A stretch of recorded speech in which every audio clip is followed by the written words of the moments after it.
start recording. So, Can you give me Hoffa's location? can I give you office location? Hoffa's. I was making a joke. Jimmy Hoffa. Wow, that one went totally over my head. But last time, all of you went escaping into the woods. Oh no, the forest kind of made a path. After a long and hard-fought battle against the leader of the Vera village, you made your escape into the woods with the help of the trees and with the help of the forest.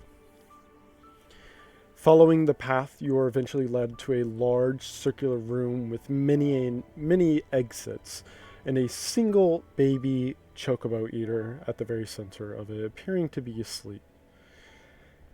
While you all discussed what exactly to do with it and how exactly to best dispose of it, a black arrow came whizzing out of the tree lines to essentially liquefy the baby creature. A few moments later, the male guard captain for the Vieira, revealed himself along with some of his other compatriots.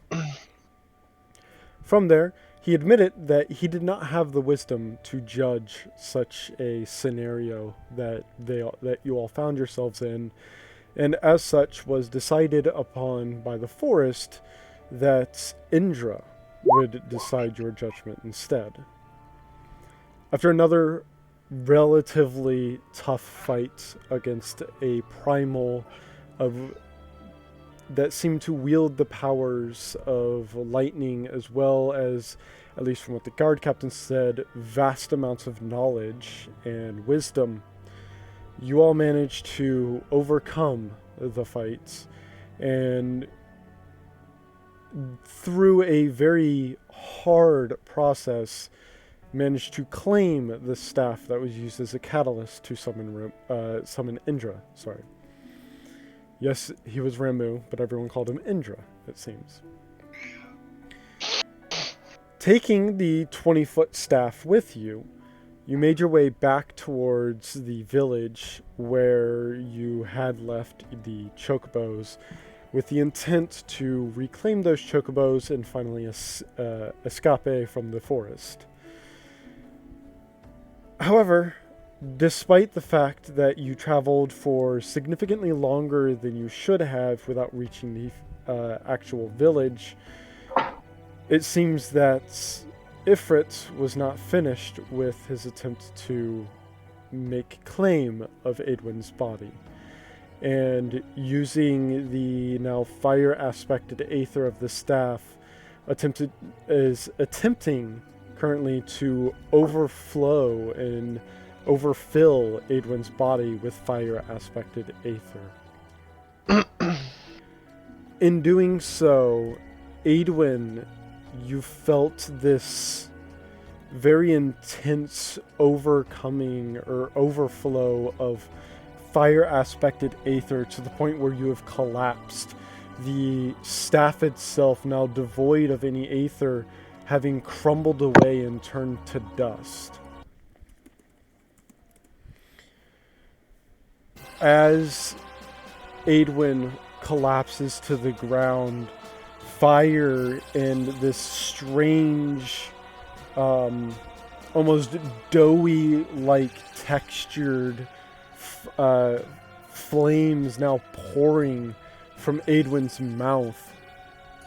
All of you sort of now witnessing this and sort of taken aback by it. I would like for everyone except for Edwin to roll an Arcana check for me. Alright. Probably not. I'm gonna fucking die. You'll be missed. Oh no. You'll be fine. You can roll again, Star. You have advantage, right? Shit. Yep, because Patty. 20. If nobody got me, I know Astaria got me. Yeah. Alright, so most of you have never witnessed anything even remotely close to what's happening, and have no idea what's going on. Star, however, though you have never witnessed anything like this, in your studies about Aether and its effects, and more aptly, the books from the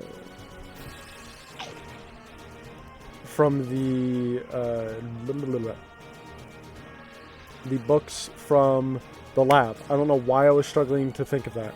The books from the lab is what you recall first, and some of the readings that all of you did about Aether and how it affects the body. And as you're staring at what's happening, this seems like an etheric overflow, or a more common term they used was an etheric corruption of the soul. Essentially, one side of the Aether is being generated within the body or being thrust into the body at an exponential rate to the point where the body is no longer able to maintain balance. And if not rectified quickly, can lead to all kinds of negative things, the likes of which you can't even begin to even comprehend. I got a bag of empty crystals. Let's do this. All right. Let's say, I'm gonna. This is our only solution to everything. Oh God! People, this is one I think actually really makes sense. Yeah. I've just been chucking empty crystals at everything. I swear. I'm grabbing as many crystals as I can and joining Star in this. All right. So the two of you grab an empty Aether crystal. What about Kryn and Rakshana? I'll grab an empty Aether crystal and I Star will will attempt actually, as you're grabbing crystal, go ahead and explain that she's read about this, that is an etherical overflow of the soul, and that we need to fix this because this could destroy her. Thank you. Actually, you know what? Specifically grab like fire and lightning crystals for this. That's actually a really good idea. Okay, I guess it would help if my mic was unmuted when I was trying to talk. I was saying I was gonna help as well. Wonderful. Okay. I was about to say something in Rakshana. Are you muted? Hello? Alright, so each of you grabbing crystals. Which crystal are each of you grabbing? Are you grabbing a clear one, a fire, or a lightning? I'm gonna grab an empty one. This way we can pull the ether out. That's what we were saying. Yeah. So That's not what I got by what you just said about. Yeah, no, sorry, my brain Grabbing actually skipped. You're right, specifically- we shouldn't be using Oh, full that's crystals. okay. Fair. I thought I said empty, but yeah, no, you're right. Sorry. Okay, so everyone's grabbing an empty Everybody crystal. circle around the babu. Let's maybe go half and half, like half fire, half lightning. Yeah, Alright, so 2 fire, 2 lightning? Oda can watch. Gotcha. Yeah, Oda's making sure that, like, should things go down, you know, she's getting ready She to can murder everyone. jump in and murder. Yeah, exactly. Alrighty. So, So Oda's the supervisor. yes, Yes. exactly. Yeah. She's there to just supervise everything. Alright, so I would like for everyone to roll, for the casters, your casting stat. For Delger, your wisdom, and for Rakshana, we'll say either intelligence or wisdom, whichever is higher. And for me, We even intelligence. need to ask. Yes, and for you, intelligence.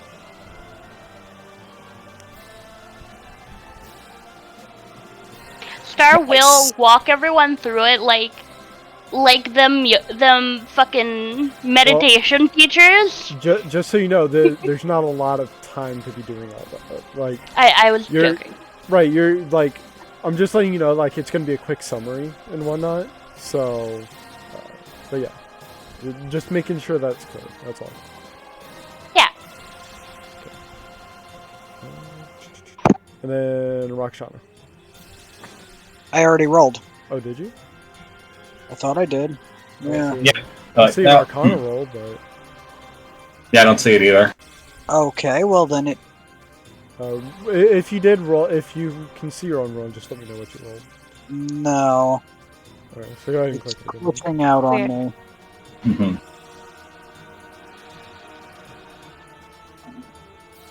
Well, once you're able to roll, you just when you can. I had to reopen my sheet. Oh, that's fine. All right. So each of you taking your positions around with the quick explanation from Star about what's happening and what exactly you need to do. You've all seen this, at least a similar process to this before with the two soldiers as well as Raubon earlier. So you all have a general idea of what you need to do anyways. Additionally, getting the quick rundown, it seems very much like a similar process to what you did with the staff. So as all of you sort of gather around and begin the process, the Aether trapped within Adwin right now is difficult to pull out. With the two different aspected Aethers being used,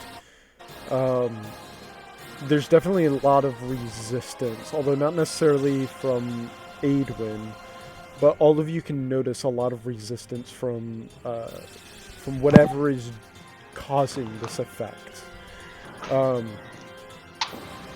Adwin, go ahead and give me a Constitution saving throw. Okay.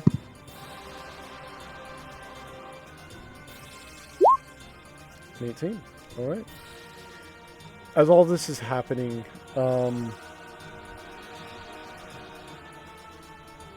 the fire armor that Adwin had managed to subdue earlier returns, forming what appears to be some kind of protective layer around her.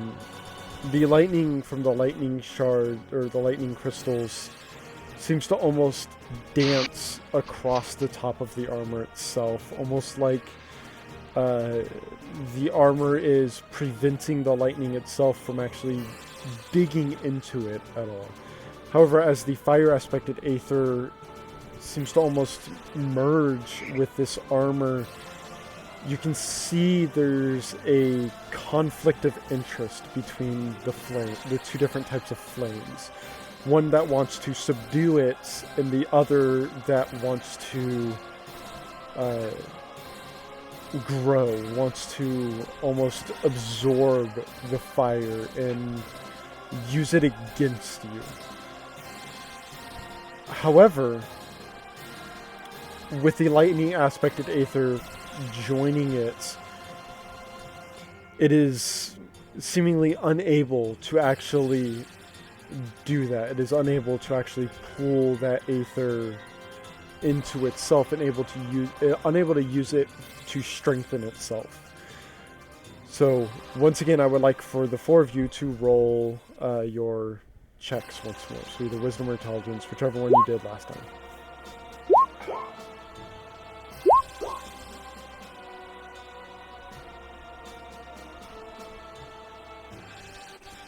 You as well, Rakshana.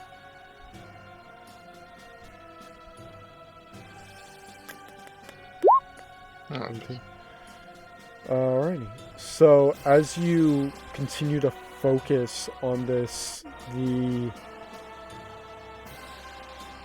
creature, which most of you presume to be Ifrit at this point, seems almost hell-bent on escape. Or maybe not escape, but on, at the very least, control. And in the attempt of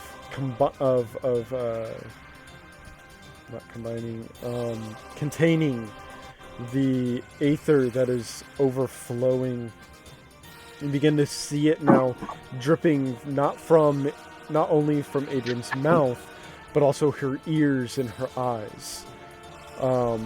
Adwin, I would like you to make another Constitution saving throw for me. 25.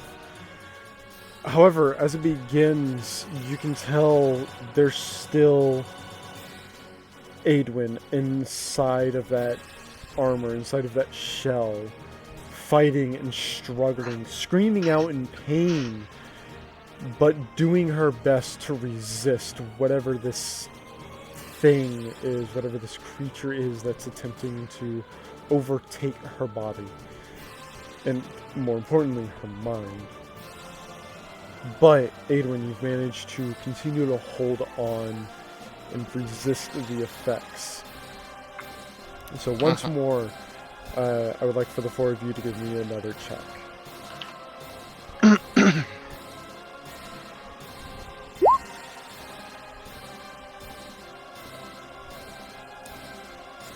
Okay, there we go. Something over 20. Yep. Belger.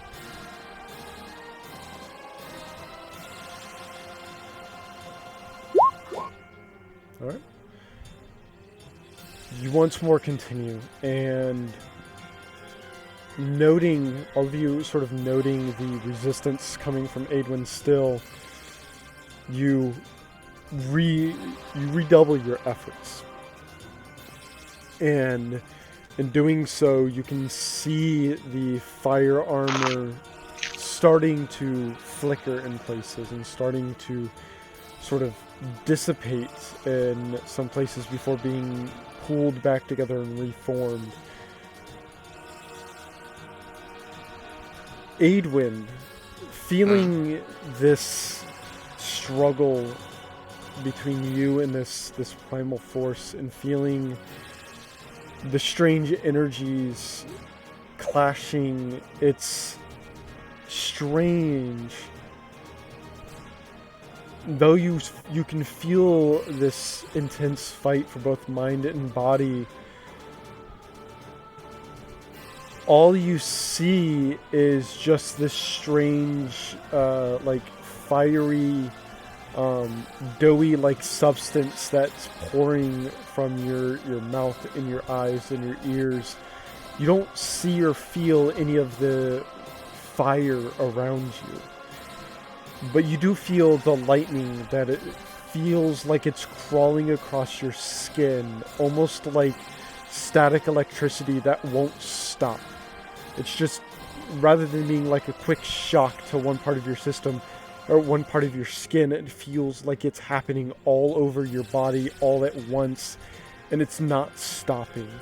And it doesn't necessarily add to the pain, but it feels like your body is convulsing, even though it's not. And it's very strange and disorienting, and it's not making it harder to concentrate, because concentration isn't really possible right now, but it is, you can feel your mind being pulled between the pain of whatever is inside of you and this lightning that is persisting across your skin, and it's disorienting. And as it's happening, you can feel more than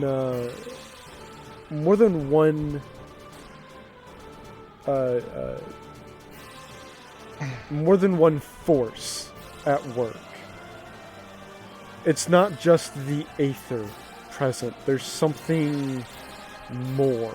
There's something more than just you and Ifrit vying for control. But the third force does not seem to be vying for control over you or Ifrit. It just seems to be vying for like a miscellaneous control that you're not entirely sure what is. You don't know what kind of control it's going for, if that makes sense. But with that, you can feel the tension and the resistance that you need to put up starting to dwindle. And I need you to make a wisdom saving throw instead. Oh. 13. Alright. For the rest of you, as you're watching this and as you're focusing on this, you can see the flames that make up the armor are not being sucked away from him. They're being or into her. or retry that sentence entirely. They're not being sucked away from her. They're being sucked into her. The flames that are sort of flickering off are, instead of flickering away from her and sort of out into the air like a normal fire might, they're like sort of flickering into her, almost like they're clipping into her model in a video game, for example. Almost like it shouldn't be happening, but it is. And they're flickering in and then beginning to reform out from sort of the fire sort of coming out from her to reform the armor before flickering out in another spot and being pulled into her. And as this is happening, the fire from the crystals themselves is sort of acting almost like a barrier around the armor. It's difficult to distinguish the two flames because of the coloration of them, but as you watch the lightning aspected aether, you can watch as it sort of almost seems to attack the flames, or at least parts of the flames. Parts that you surmise are likely parts from the Ifrit fire, rather than the fire from the crystals. And I would like for all four of you to once more make your checks for me. Ha! Oof. Oof. Alright. As you are all sort of focused on this,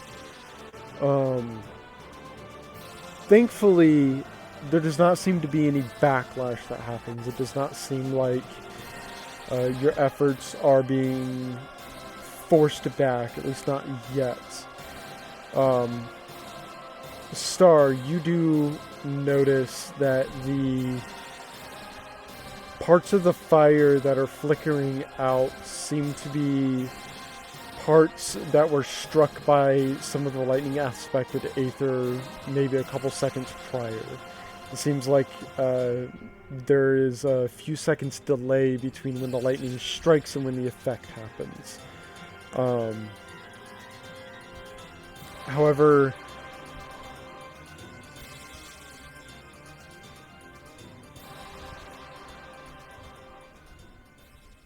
Delger, you notice that the parts of the flame that are flickering out aren't being reinforced with the same vigor. Rather, it seems like a majority of the fires, once it flickers away, it seems like some of the fire that doesn't return seems to be getting, maybe not necessarily channeled, but redirected to the more chest area, or rather the torso area of Aedwin, rather than the legs or the arms or even the head. In fact, as this is happening, you're actually starting to see parts of the armor no longer reforming. You can see parts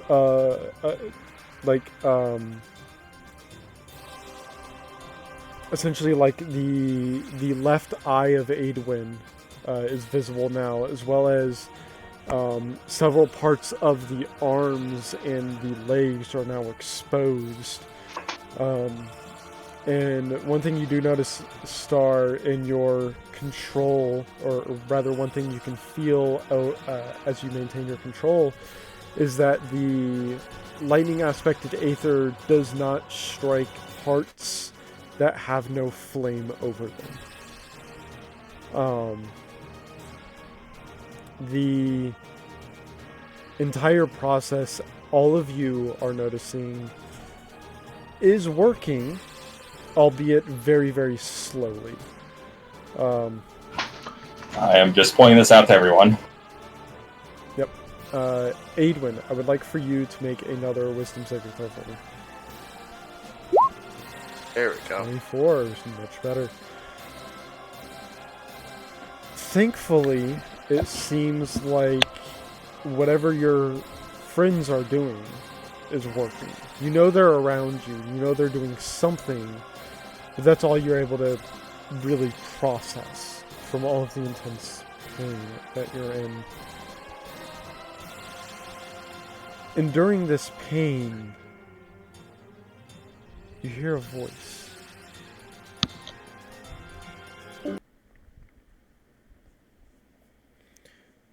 It's a male voice. You recognize it. It's different. And it calls out, "Release."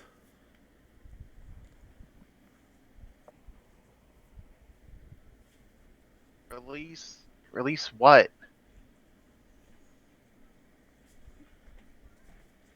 Torment. No. You must.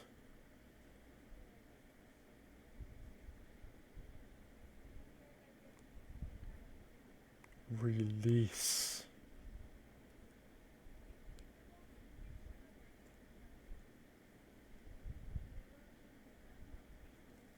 No. I'm not.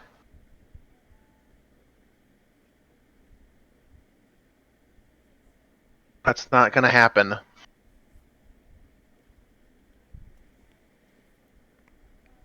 There's a brief moment where there's this almost eerie silence where your screams fade from existence. The pain fades, everything around you fades. And in front of you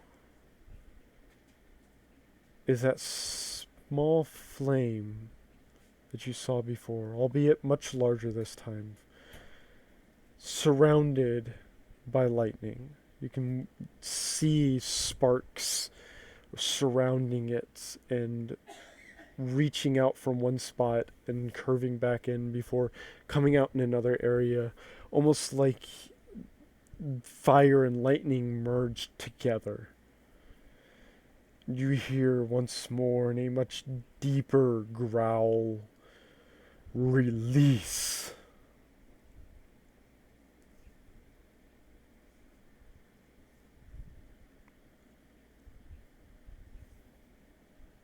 Not if you're gonna take over my body and kill everybody.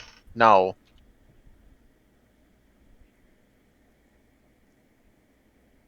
Then torment. And as that fades,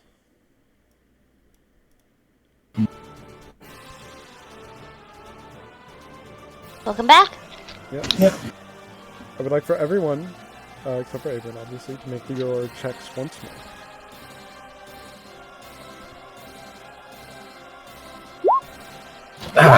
Man. Thank you for making up my roll. My roll. Alright, Adwin, give me a charisma saving throw. Oh boy, the one I'm good at. One you are good at. All of you watch as there's suddenly a small eruption of flame that comes from Adwin.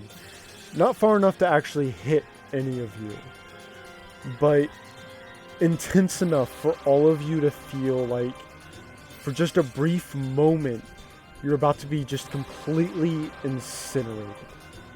And it's gone, and as it fades, the armor of fire that once surrounded Adwin is gone.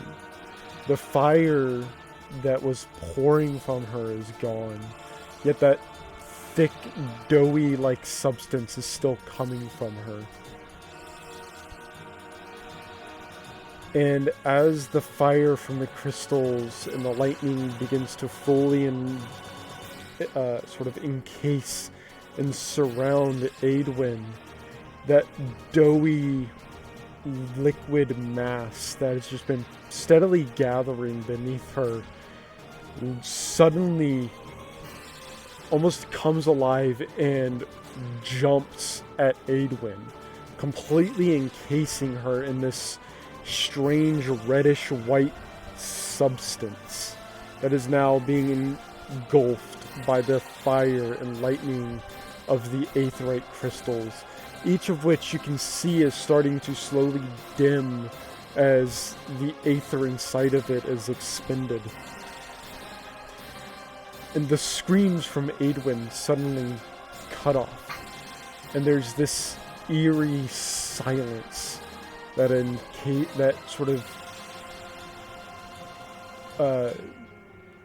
takes hold of the area around you. And as it does, that liquid almost slops off Aedwin and begins to almost like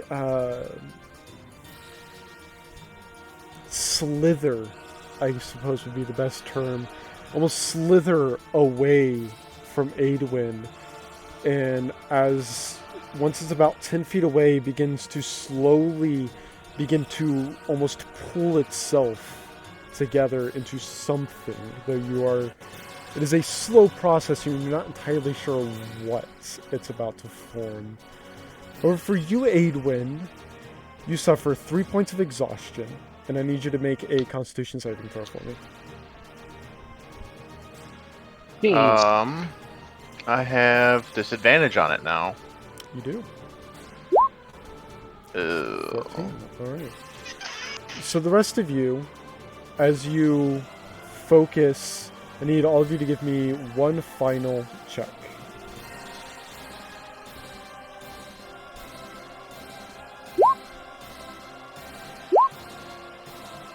Oh, God. Alright. As you all continue to push forward, unsure of what is happening, but knowing that something is still trying to get at Aedwin, you give it one final push before all 4 of the crystals are depleted. And the fire and lightning that is encasing Aedwin almost solidifies before being almost absorbed into Aedwin. Aedwin, for the first time in what feels like an eternity, that control that was being vied for is gone. And though you are exhausted from whatever just happened, you no longer feel those presences within. You no longer feel that intense pain that you did once before. But you also feel like something is missing. Some part of you is now gone, and I'm not entirely sure what.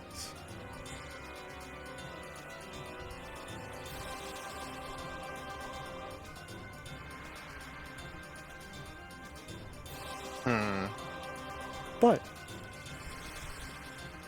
as that happens,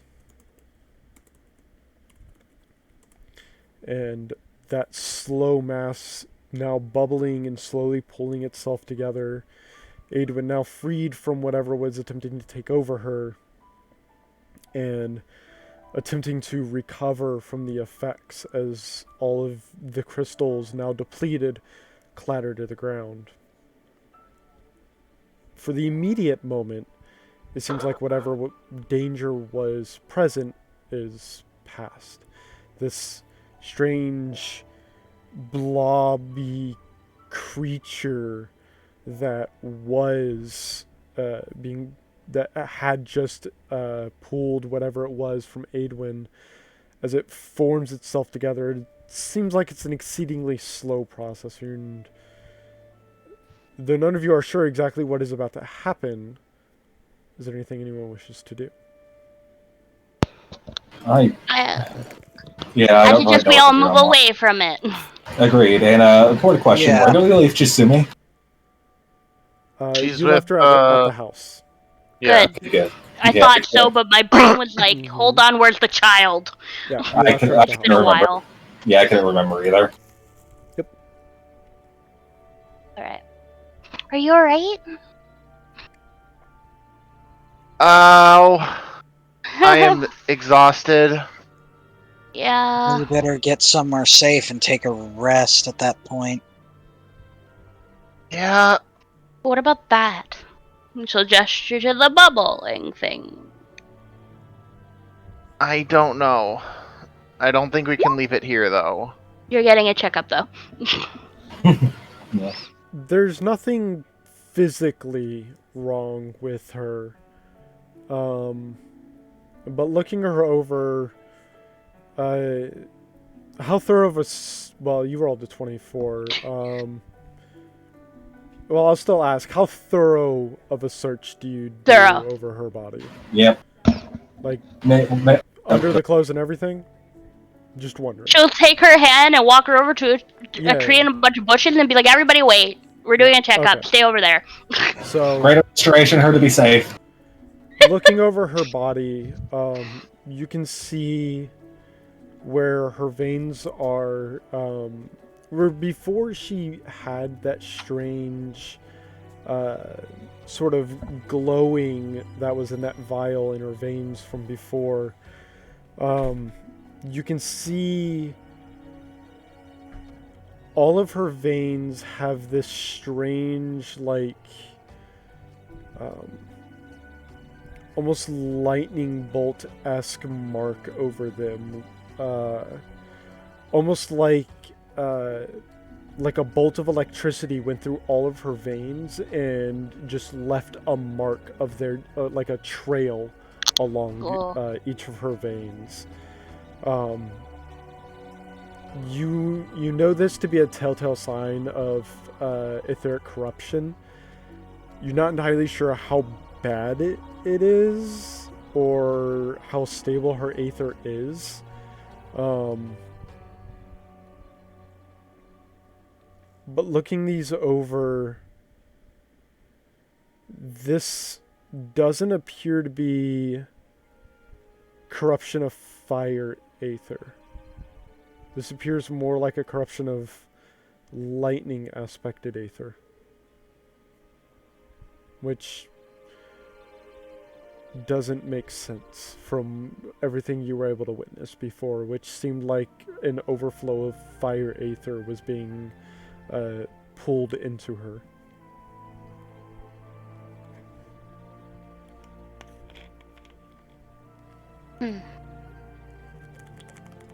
Like, it's scarred and left a trail.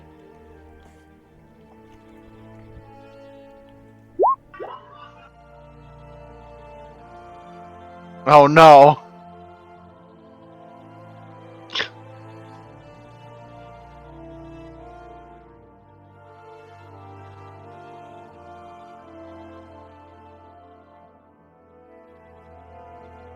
Are you sure you're alright? Like, beyond feeling tired?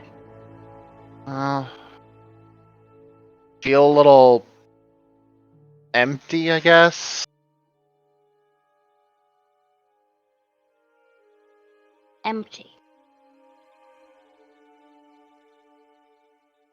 Yeah, I guess I was always kind of fighting something, but I'm not fighting something now, which is good, but it's... I don't know. Make a history check for me, Star.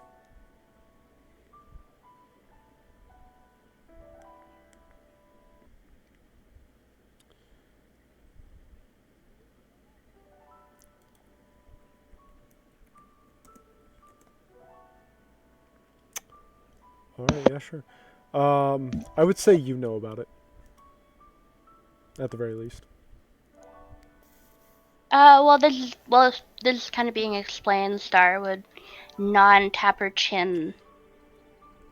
Yeah, the thinky thonky. No, scratch that. She'll do the tap and the cheek thing. Cause why not? She'll pause and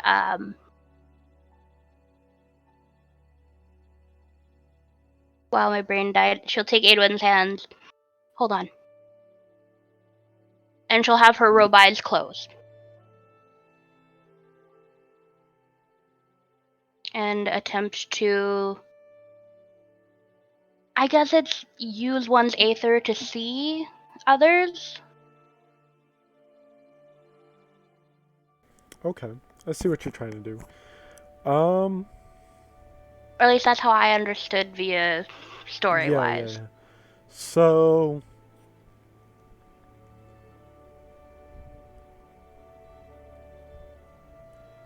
I will say for this, go ahead and make a wisdom check with advantage. Because I'm gonna have to try and take that hat away from you somehow. Oh no. Similar rolls. So as you have all of the robe eyes closed, do you close your own? I can't really see out of them anyways, so no. Well, technically the robe lets you. Oh. It's just because of how many eyes there are, it's nearly impossible to differentiate it usually. So, But if the robe's eyes are closed, does that still allow one's normal eyes? yeah, because you're still attuned to the robe, and that's attuning to it grants you the effect. So, I guess she'll like close all the robe eyes and then pause, and then reach up and like oh yeah, put a hand over Edwin's eyes for a second, and be like, "Close your eyes," Okay. and then she'll get rid of the robe. all right, And then she'll Yeah. Ada knows just cover her own eyes. all right. starts all like, this "Don't is- fucking stare at me." All this is just behind some bushes and a tree. Yeah. Yeah. Gonna walk in there later. What did you two get up to? Alright, so as you do that and begin to simply try and see using Aether instead, it's very strange because the robes, you never really even noticed it because you never had really a starting point for what everything looked like. You only ever had silhouettes. And so the true vision, or the true sight that the robes give you, was really your first form of sight in its truest sense. No pun intended. But So as you close your eye, or remove the robe to try and get a sense of what things look like, nothing changes. As you look around at everything, everything seems to be exactly as it was, except that all of the trees, the ground, Aedwin, even yourself, has this almost like a filter over them, this like white filter. But for Aedwin, it's less of a white filter and more of a like purplish red filter. And looking at yourself, you can see just this pure white sort of filter over your body, kind of like what you were seeing when you saw the silhouettes, but white instead of black. And it's not entirely covering you. You can still make out like some of the details of the actual like fingers and whatnot. But looking at Aedwin, Aedwin is, out of everything around you, Aedwin's filter, for lack of a better term, is the only one that's different.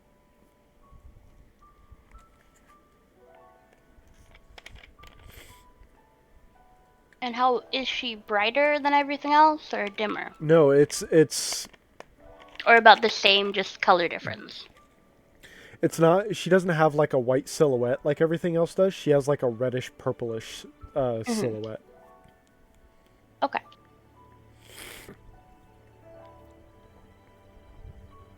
That's the only difference that you can tell. The star will kind of like stand there quiet for a moment. and take it in. There's a lot to take in. Holy shit. She's learning so many different ways of seeing things recently. But she'll like step forward and like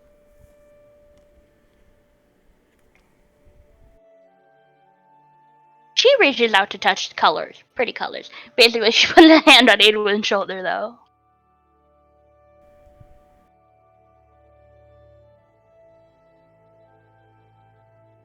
They're purple. Mhm.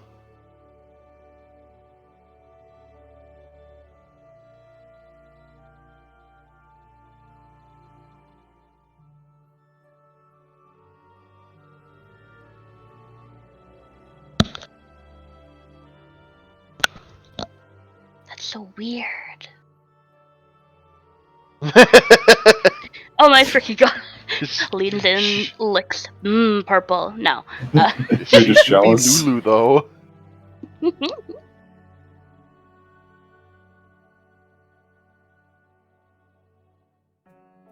It'd be too perfect. I mean, she's very interested. It's very strange. So she'll like slide her hand out to Adwin's elbow and move her arm up and like just basically like trace the outline of her arm because holy shit, she's glowing purple. Peculiar. Why are you purple and I'm white? Huh? You're purple. I would have figured I'd be red, if anything. Nope, purple. No, that's definitely purple. It's a reddish purple. I guess it's reddish purple. I don't know. Colors are a little hard for me. Bear with me. Understandable.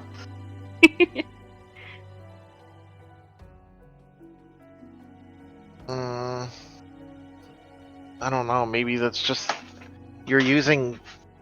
I felt lightning all throughout my body earlier. I'm guessing that was you guys doing that.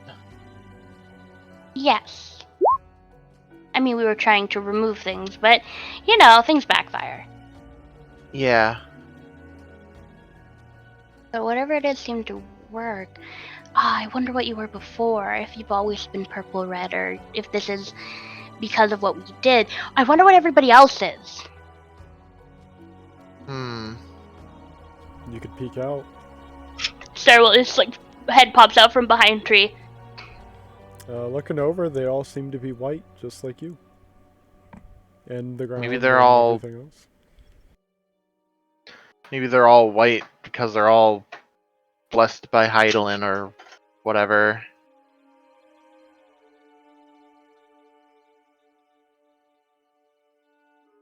Maybe.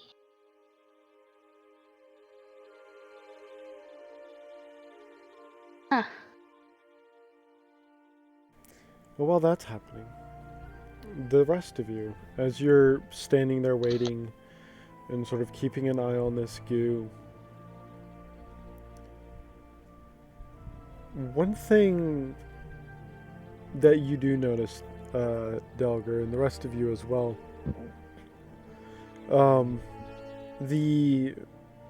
because around halfway, so I would say probably about 2.5 minutes go by as this thing is forming, and from what you can tell, it looks like it's forming some kind of medium-sized bipedal creature. Small from the looks of it, at least from the legs that you can see. But other than that, the legs have formed to about mid-thigh at this point. So it's hard to really distinguish exactly what it's going to be, but it's definitely a somewhat small, potentially humanoid bipedal creature of some kind.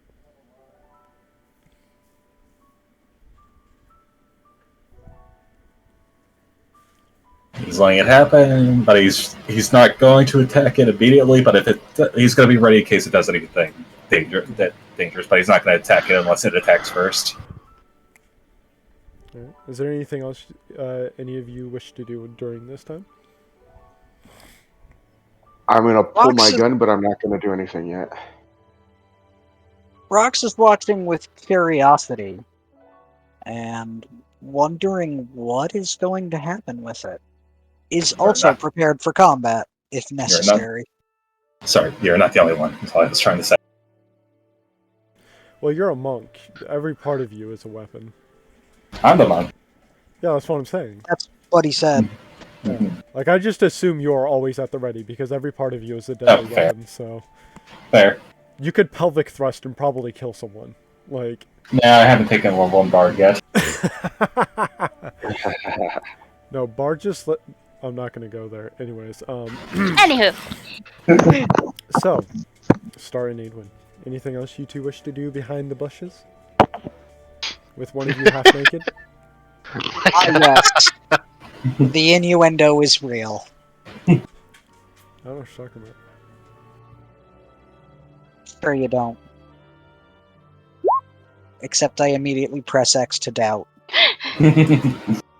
Joke's on you, the X button does nothing in my game. Ha ha ha ha. In my world, it types X. no, I guess No. Unless you want to do anything. No, I mean if your exorcism is or not, I guess not exorcism, but if your examination is all done. Yeah, she'll No, exercise. stop. She'll stop focusing her aether and redress. Okay. And you go back out to the others, I assume? Yeah. Okay. Hey, have you guys ever read I guess where would she have picked up that this was possible? I mean, the Scions are well known, and as someone who had to study the aether currents,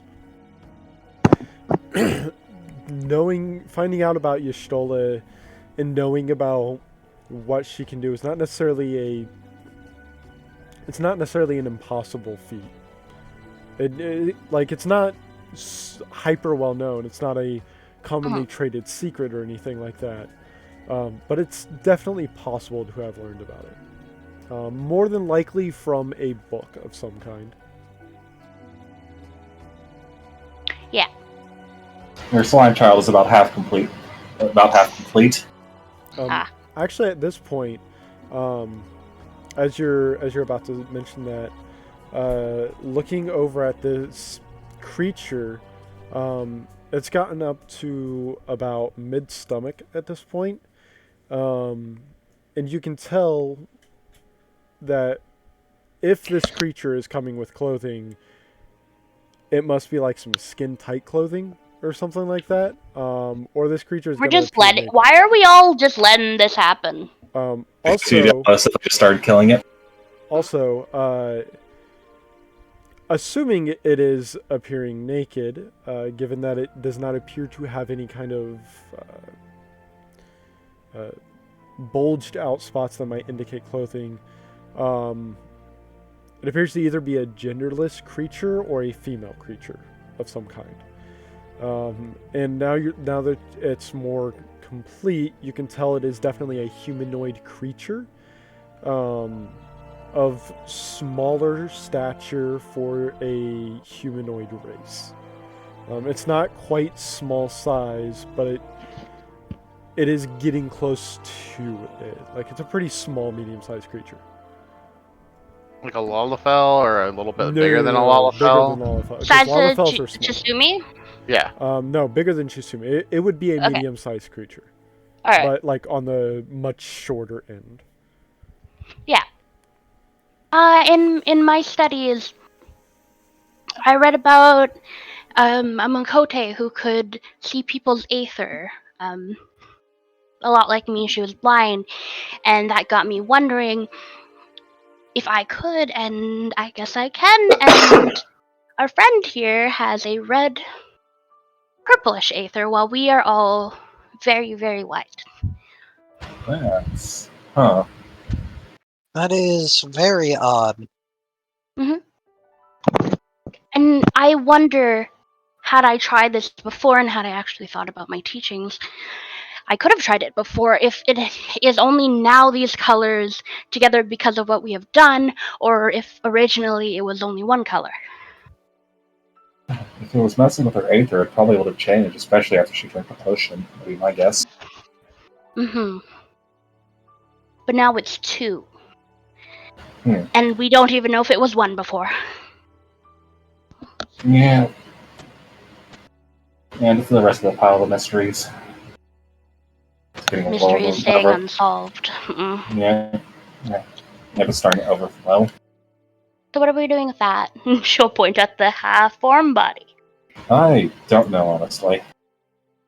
Guess at least see if it's friendly. If not, squish it. She'll look at everyone else. I'm curious as to what's going to happen, but I'm wondering if what's forming is actually going to be a threat or not. God, I hope not. You and me both. Well, you know what? Let's sit down and have a break while this love forms. Short rest edition. All right. Yeah, maybe. So as you all Not a bad idea. sit down to take a moment to rest, keeping an eye on this thing that's forming. As you watch it,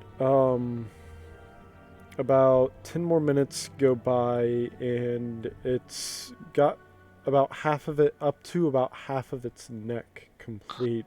And you can tell by now that it is a female of some kind. Actually, I'll have everyone go ahead and give me perception checks. That'll go with something. I think we'll get a third, whatever Chisume is at this to complete the set. Oh my god.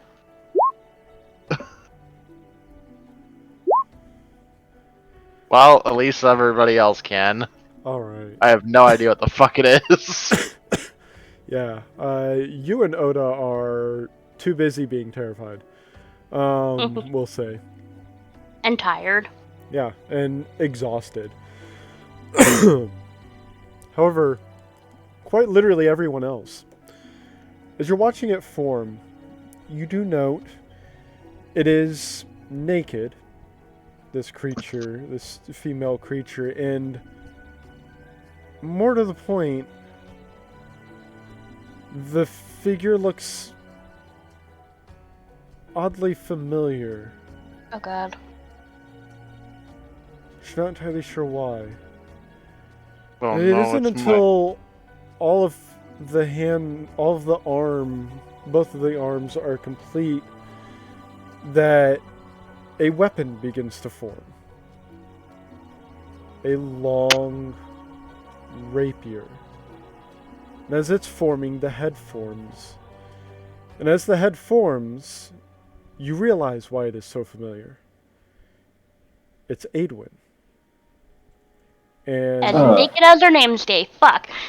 in the same battle pose as Aedwin, both the rapier and a crystal of at least similar appearance form, facing towards all of you. And as it seems to complete itself, so to say, about in total 15 or 20 minutes into your short rest, you watch as its head, or rather its skin and hair, all of it begins to gain color. Gain the same coloration as Aedwin and begin to look exactly like her. Seemingly a doppelganger, if you will. Is this how you red mages make other halves of yourselves? Aedwin's just sitting there dumbfounded, like, I don't know! Hey, do you want us to kill it? Because I'm pretty sure nothing good ever comes from doppelgangers. Or meeting Its eyes just slowly sweep the group. Star will take a piece of clothing out of her bag. Hi, do you want something to wear?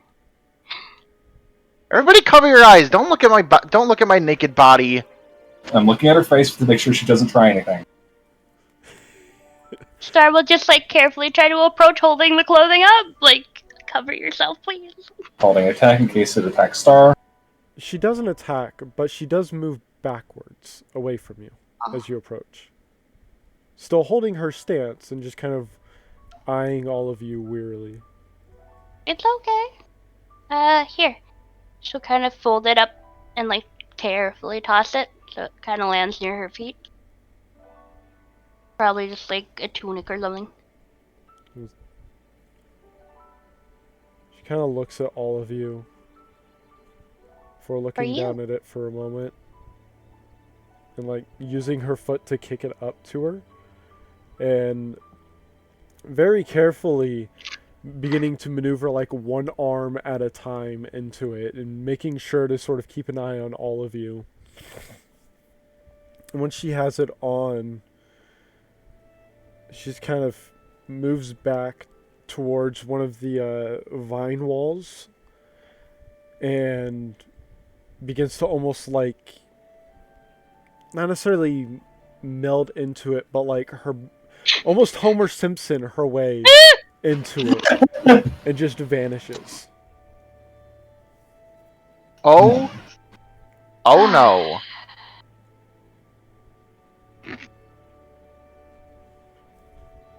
Well, This is why I drink.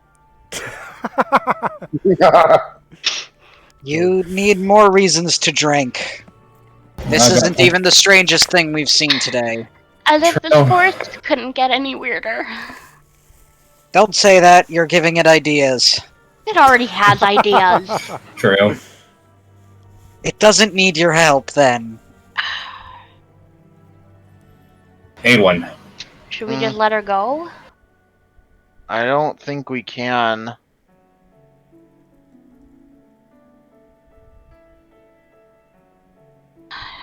Yeah, Set even her try. down. Alright. I don't. Try to... I don't want to be in this forest anymore. I want to don't pick up our either. birds and leave. But I feel like if we leave this half-naked version of me running around the forest, it's just gonna burn it down.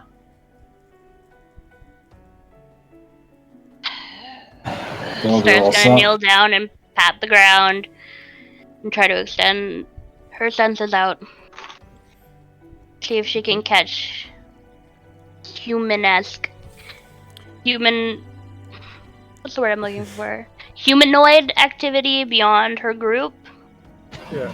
So I'll say go ahead and make a wisdom check. Fucking forest. Fucking puking up doubles. My god. It's not even. It literally wasn't even the forest that puked her out. I know, but we were in the forest when it happened.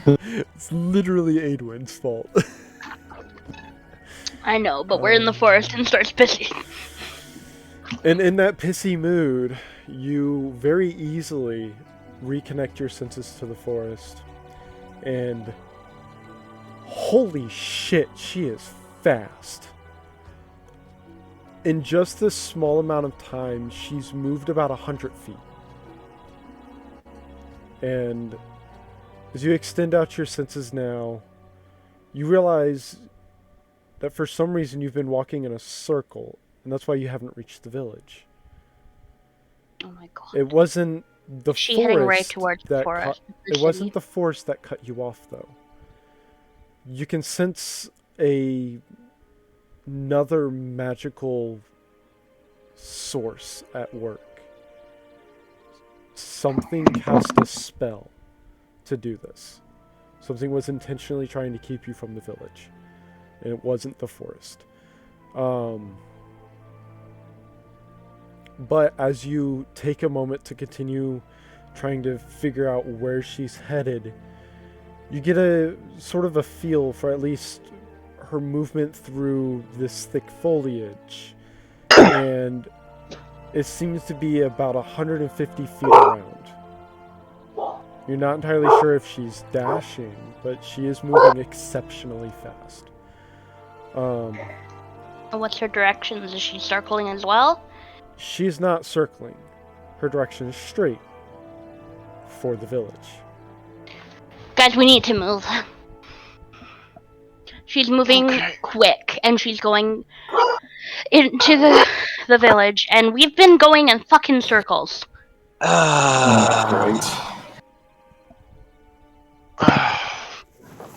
Can I attempt Less to... groaning, more moving. What are you gonna say, Doug? I'm gonna make sure someone has a really bad day.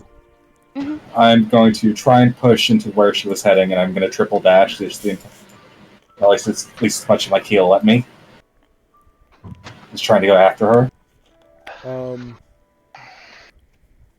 Okay, just so you know, it is like very thick foliage. Just so you're aware. So you can attempt it. It's just going to be a very high DC to follow her specific path.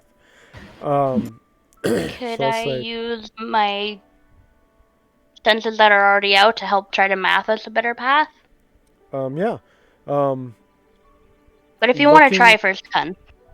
That's okay. If you're doing this, I'll go with it. Yeah, so looking out, the path you were taking is supposed to link back to the village, but it seems like there was a lot of foliage and vines moved in the way to obscure the fact that the path was hidden.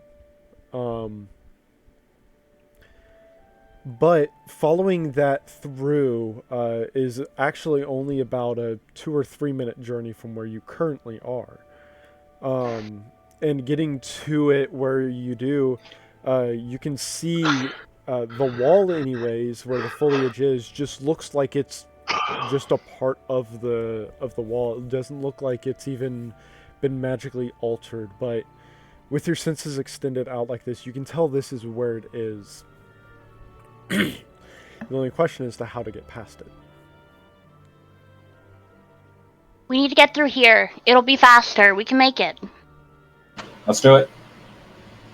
How do you want to get past the brush? I can pull up the bit. Before we had that staff that let us do it, but now it's broke. I wonder if I'm still able to... She kind of just... it'll kind of weakly put a hand up and try to see if she can feel that same... Huh? I was about to try to do the same thing. You've had the pole, so please. Yeah. She'll try to see if she can find that energy that she had before that was, like, to release the vines. Okay. I'll say go ahead and give me a charisma check. With disadvantage. Yep. Of course, you have a very high charisma, so. But luck is on my side. Not bad.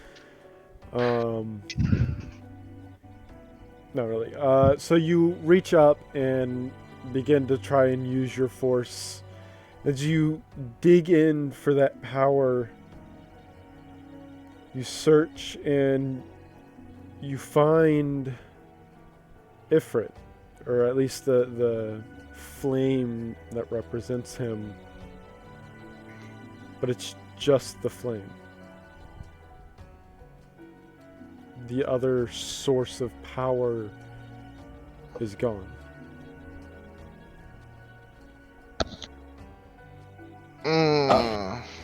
All right, people, get flying however you can. I'm pulling out the carpet, just taking as many as I can on it to get going. I do not have flying. I don't.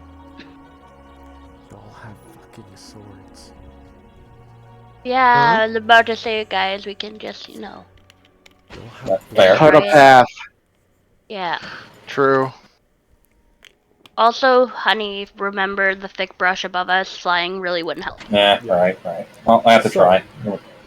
Slashing your I way mean, through. Star, if you all are gonna slash, please slash. Stars will just try to, like, please move, branch.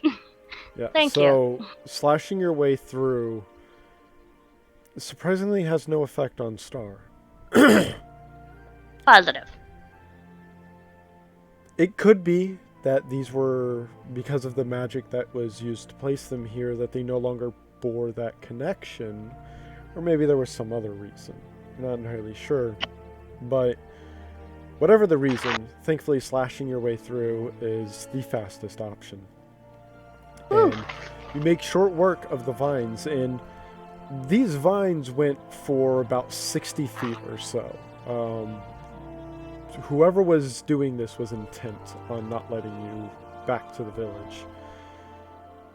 However, upon slashing your way through, you very quickly make your way back.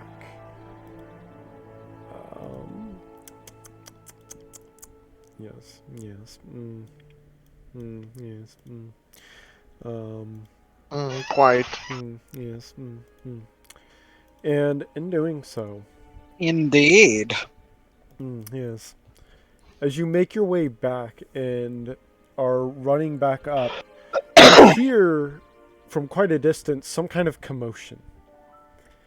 And as you make your way up and manage to actually get high enough to where you can see what's going on, you can see that half-naked Aedwin in the middle of several guards as well as the village chief. What are they trying to do? Arrest her for indecent exposure? God, I hope. You're not sure, but you don't think that she was here for anything good based off of the blood that's on both the blade and her. Oh, great. I mean, I guess it's a good thing that was a joke then. Oh. Yeah. Yes. But as all of you get here, she stops and turns to all of you for looking back at everyone around her, and you can see there aren't actually a lot of wounds on the village chief. A lot of them seem to be only on the knights. It seems... Whereas before the effect simply transferred some of those wounds, it seems like perhaps she was not targeted at all, and instead the the knights were instead. Yes, it also knows what Aedwin knows. Fantastic. But as she sees all of you, she simply says, "So they have returned. How unfortunate." And almost like dissolves into the ground.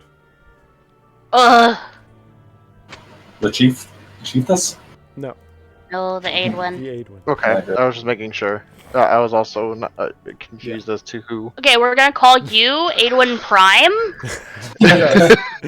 There we go. I must kill the Decepticon. Yes. But as that happens, all the rest turn towards you. And immediately all the bows get knocked and aimed at the party. And the village chief just looks at all of you and says, "So it seems Indra was not allowed to pass his judgment." No, he passed his judgment. We just defeated him. And in doing so, did not claim his judgment. The forest has spoken to me of what you have done. Yeah, We see, should have known better. it's not really a fair trial if the only accepted outcome is the one you want. It is not that the only accepted outcome is the one we want. Indra was destroyed before he could announce, or rather pronounce, his judgment. So what, you're gonna summon him again? I No, mean, his catalyst was destroyed. And her eyes moved to you, Aedwin. Summoning him is no longer possible.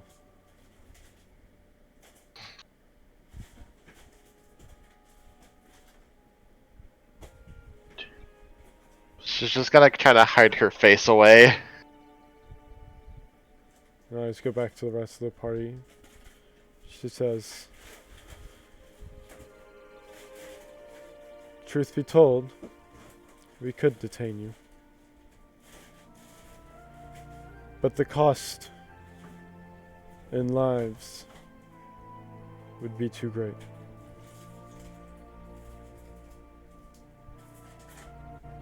As regrettable as it is, and she sort of waves her hand for a moment and watches all of the archers look at her very hesitantly before slowly lowering their bow and putting the arrow away. And all of the warriors, all of them actually, begin moving sort of back and out of the way. And she says, we know why you are here. Go. Claim your chocobos. Happy the leader's in the cow hole. The elder just starts walking away.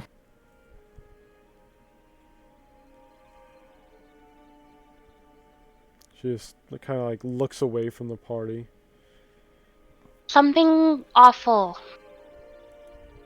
has come from whatever happened back there. As you saw, there's a being who looks a lot like our friend running through the woods. We should have known this would happen. Can you see the future? Pitting primal against primal is wanting for devastation. Yes, but can you see the future? No.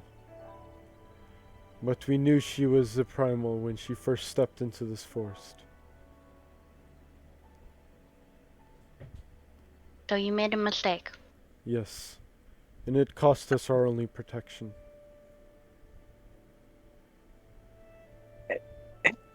If you were reliant on a primal for your protection, you're a fool. Idiot.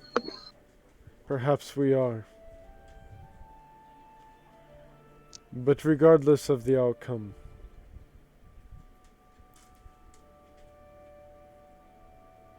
What's now to we come have of to this simply place hope. without protection? Without the protection. I do not know.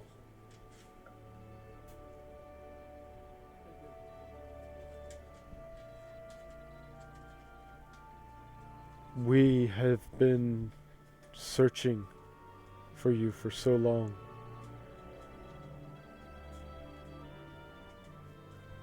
We never expected that you would be accompanied by those that could not only slay a primal, but destroy the thing we used to summon it.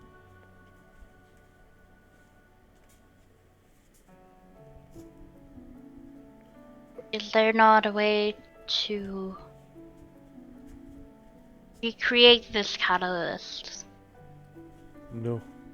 Create a new one? It was forged in a time where magics were far more powerful than they are now. It created its own aether to sustain the primal. Doing such a feat would require more lifetimes than I can even think of to be able to create something like that. Edwin tries to stand up a little bit on her own and just kind of takes a step forward. If I have a contact, acquaintance, I have somebody who might be able to talk to figure out something that I can do, because this is my fault.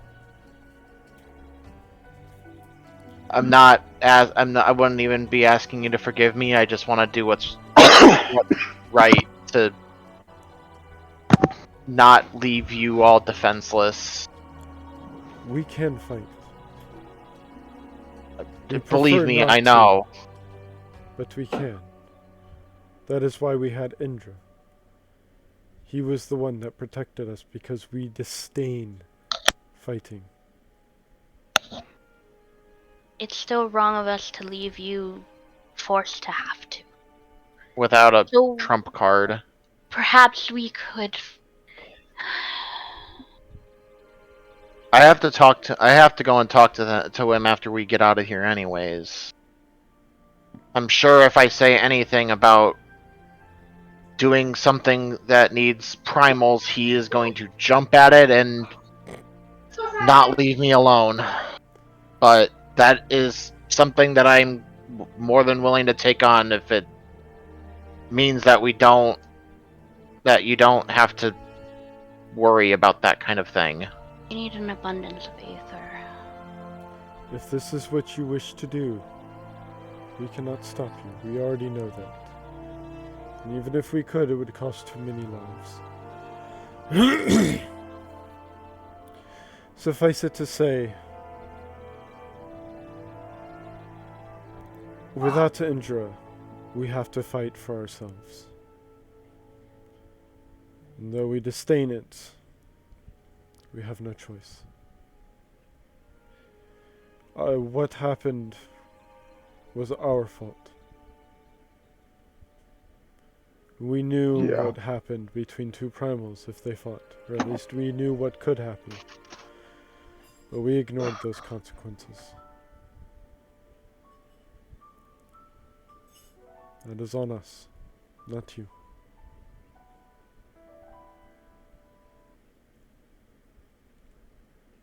Yeah, but I still feel responsible for literally killing your god.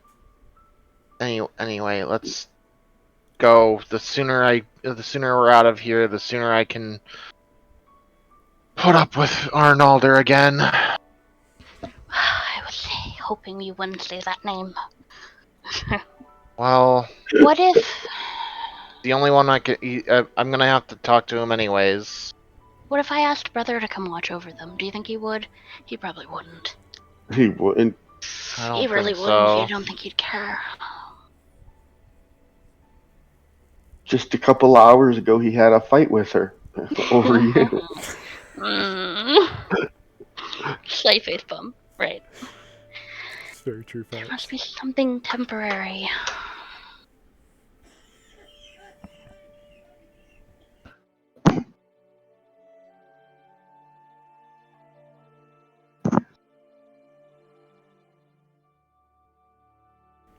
Either way, whatever you choose to do, this is your choice to do.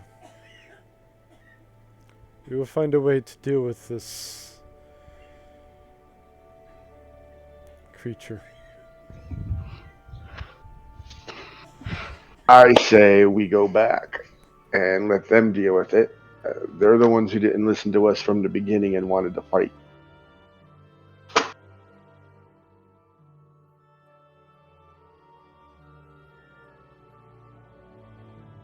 Even then, I'm gonna have to talk to him and see what the hell we can do about the half-naked version of me that's somewhere here.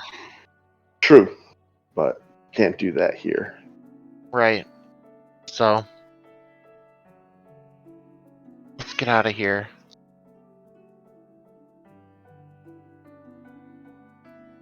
Alright. So quickly you all make your way through the village, not even accosted by anyone. In fact, people very quickly moving out of your way. You very swiftly grab your chocobos and head out through the forest. Wait, one question before we go. Yes. For the chief, actually. Mm-hmm. Do you know of the small stump at the edge of the forest? Well, not small, it's rather large, actually. We do.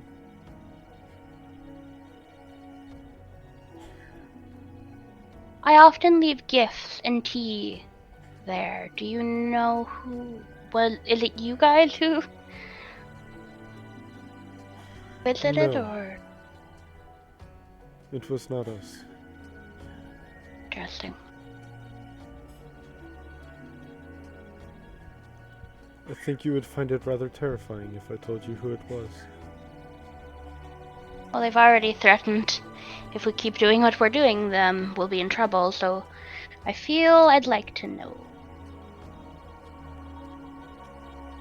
Have you ever heard of the Sylphs? Aw. I totally glossed over them in my thought processing. Wow.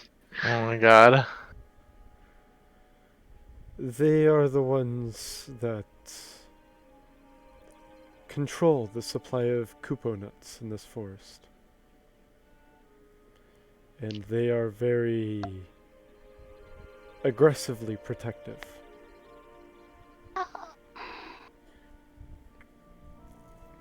By their letter, I would say they are.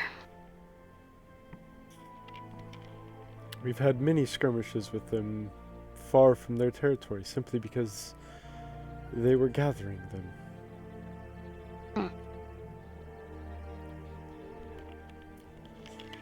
If you see them, it is best to run, as we have found. Because where there is one, there's usually 40 more. Okay. And they will not ask you why you are there. They will simply attack. Great to know. Toodles.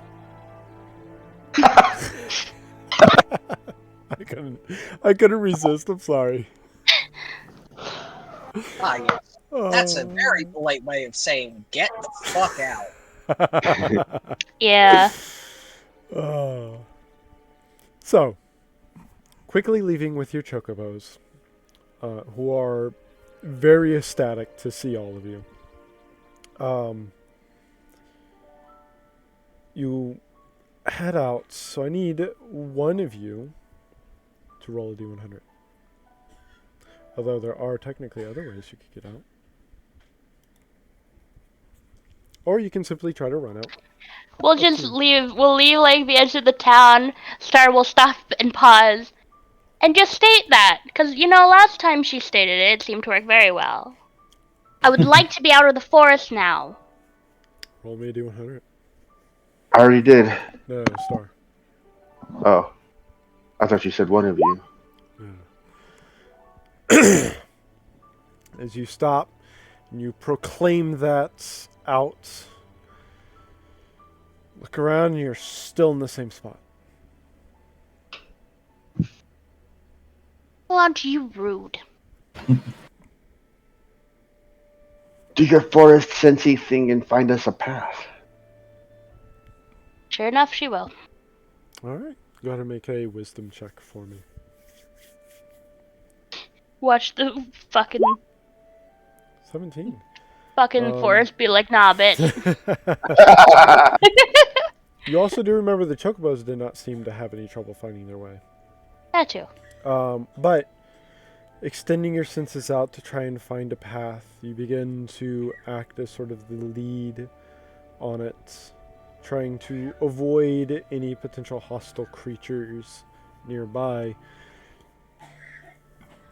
I would like for everyone to roll stealth for me. Haha. Including the chocobos. Which Trin's is invisible. Moon and Mirek.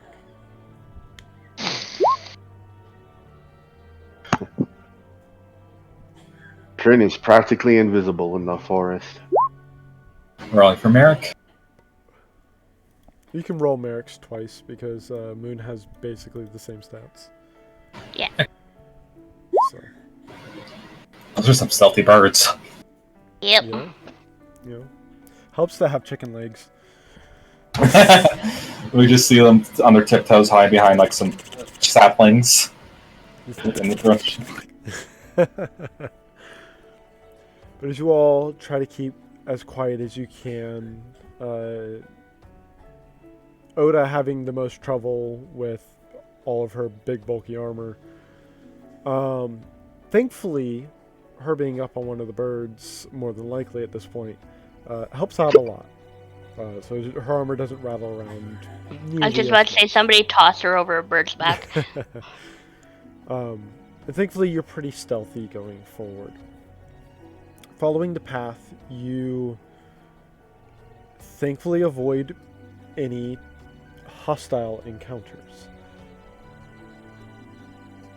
One thing you do notice, Star, is that the entire time, sitting essentially just on the edge of your true sight are about 12 male Vera that are just like slowly tracking you.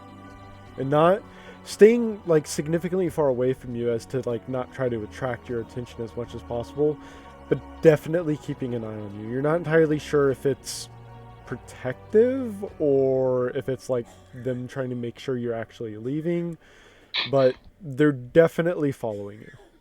I feel like at some point Star would have to slow down and kind of softly but loud enough for like everybody around her to hear. What? Do you need a picture?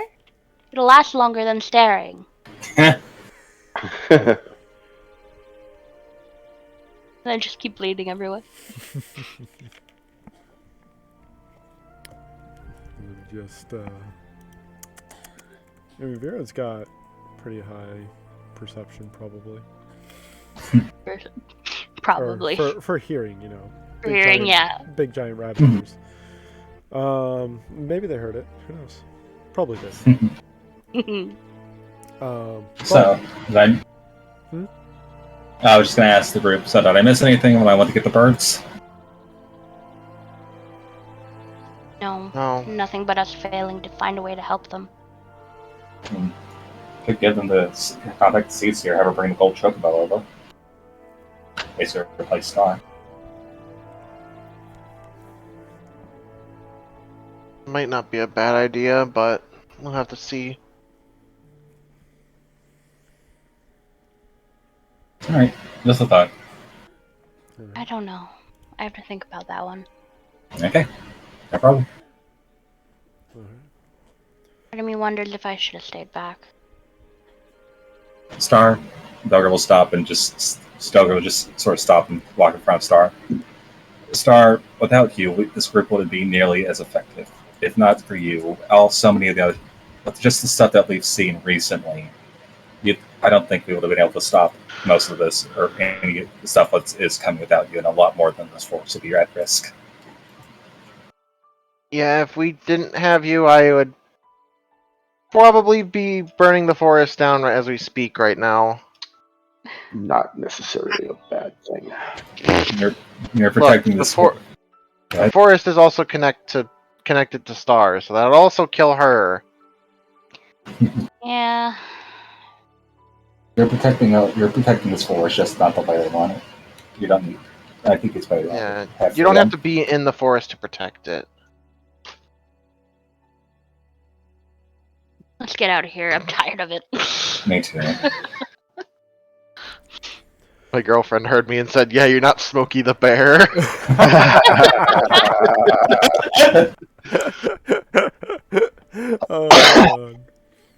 Well, thankfully, with your stealth and Star's ability to find the path, you very quickly make your way out, and what you assume to maybe be an hour, you're not entirely sure. But as you exit out of the forest and look around, you do notice that you are probably about 150 feet from where you entered the forest.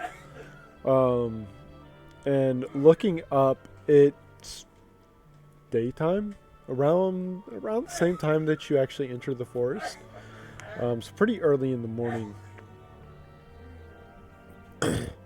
And as you make your way forward, give me 1 second. I need to look one thing up because where's my DMG? All of my answers are in my DMG. Come here. I don't remember what page it's on. I'm just gonna flip through it real quick. I'll find it in a moment.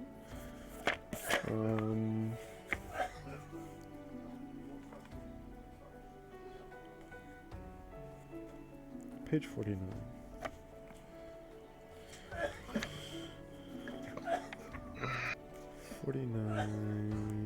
Feywild, yes. Alright, I need one person to roll me a d20, please. I got it. Okay. Okay. 12. Okay. So,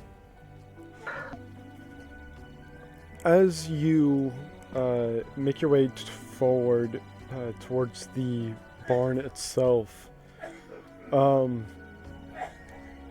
you hear some voices from within, and after a moment of kind of listening, you can tell it's two voices.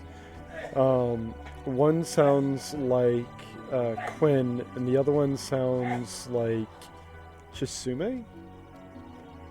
Oh. As you go in, you can see both Chisume and Quinn talking in common. Surprisingly fluent. Well, maybe not really surprisingly, but pretty fluently as well. And their conversation seems to be about how you're supposed to actually take care of a growing chocobo. But as you all enter, they all stop and look around, and you see Chisume's eyes light up in a way that none of you have ever seen them light up before.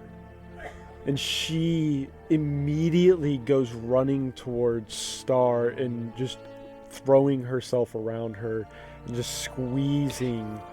And as she does, that's when you realize that her clothes are different. She's wearing something entirely different from what she did before. And it looks like a what appears to be a short, like maybe knee length, like blue and like a bluish goldish pattern coloration to it. And Quinn just looks over at all of you and says, "Well, I didn't think y'all were coming back." How long were we gone? About a week. Oh, Oh no. That is awesome. awesome? Awesome? That is not awesome. Oh my. I feel like I need to sleep for a week. I think it is the greatest thing in the world. All that stuff we ordered for spending a day and a half in the forest, we came back and lost a week of time that we don't have to wait anymore for the equipment to come in. Yes, but do you know what Oh. this means? The more time we're in there, the more time we miss. What if it had been a year or more? Well, then that's terrible, but 1 week is good. Oh my god. You just said it. Carol It could have been kneeled worse. down and picked Tsumi up. Hi. You pick a very strange time for optimism, Kryn. As you pick her up, her arms just go around your neck, and she just squeezes into you. It's at that moment that you can feel the rather powerful stream of tears. Oh. He fucked up. Doggy walks over, pats her back. Oh, I'm sorry. We didn't mean to be gone so long. Star will rub her back and keep her close.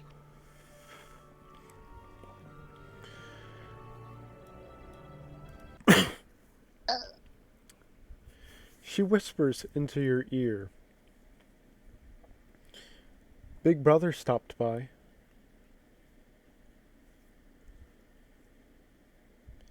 Yeah. He said someone tried to take you away.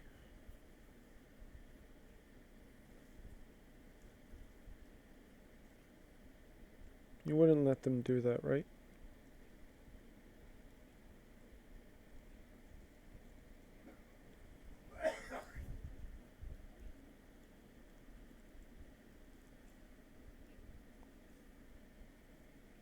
Star? Of course not, is what she said. Oh, okay. I think you might have been muted. Probably. Probably. She just squeezes into you.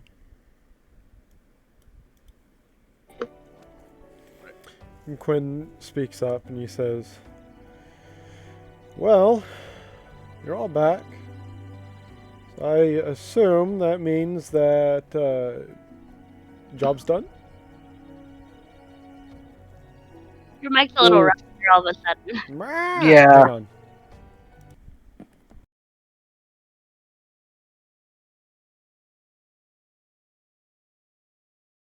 Hello. Is it better? Map. Hang on. Oh, I am? Okay, fantastic. So Quinn just kind of looks at all of you and he says, well, you all survived, so I assume job's done?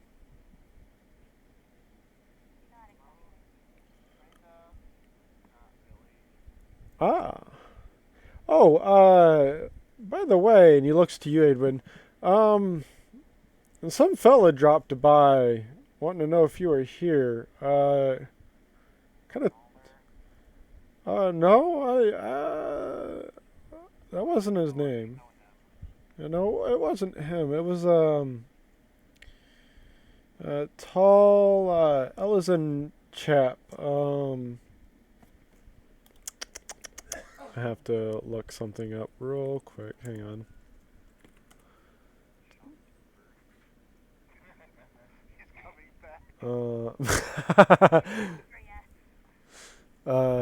No. Side note, just as random, did you know Sam Riegel is his English voice is Alphina's English voice actor? Just for ARR. Yeah, but it was still kind of cool. Yeah. Um, I'm not personally a big fan of his voice for Alphino, though. that's fair. Sounds kind of dopey. I like his new voice actor for Heaven's Word Non. Yeah. It's not super different, but it's different enough. Yeah. So he says that he had some really long white robes with some like gold trim on it. He had a lot of like gold chains that were connected to these strange like almost diamond shape ornaments that were on their shoulders. He had some strange like gold things around his neck, and it was a very elaborate design. I didn't know who they were though, so I told him that you weren't here and that I'd never heard of you. I don't know if he bought it, but he went away. No, maybe. What was his name again? Oh, he's rattling his brain. Do do do do do do do. Like, oh yeah, and I'm gonna fucking, you know what? Hang on, let me try to not butcher the name. Hang on.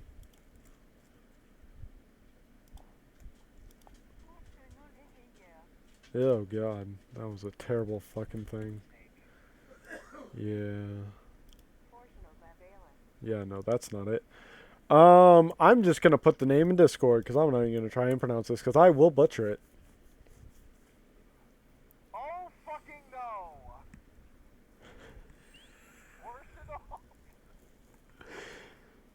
So I'll say go ahead and make a history check. You and everyone who's proficient in history can make a history check. No, no, that was a 7 and a 7. Wait, roll another one. See if you get a lucky 7. No, That's both of it those. is. It is, but oh, that's unfortunate. That's unfortunate. Anyone else? About Hattie. Oh, Does Hattie not have history? oh, that's a good question. Does he? Oh wow, Crane getting the 29. He does. He actually does have history. Oh, his is not as good as Crin's. Him and Crin actually have a very similar history roll. But thinking about that name, Edwin, it doesn't ring a bell at all. You, however, Crin, have heard that name. Being a part of the Tinkers Guild in Ul'dah, usually they, especially in such a prominent city for wealth, they usually get some pretty big name orders at times. And though it never happened in your time, you had heard about someone from Charlea that had placed an order and had a very similar name, but you can't quite recall what it is. The last name is almost identical, though. You know that much. I should.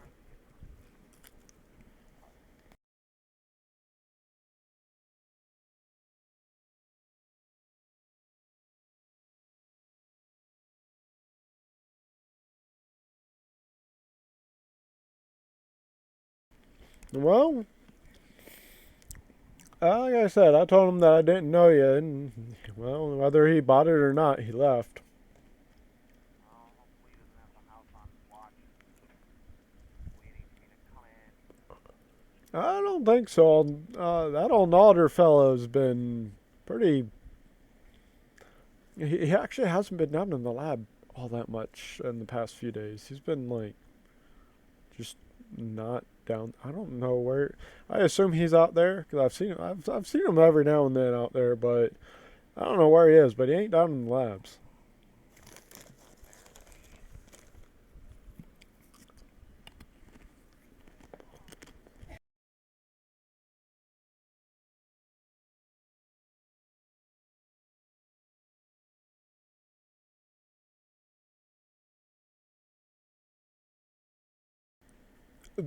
There is. Okay. Is that why you guys were in there so long?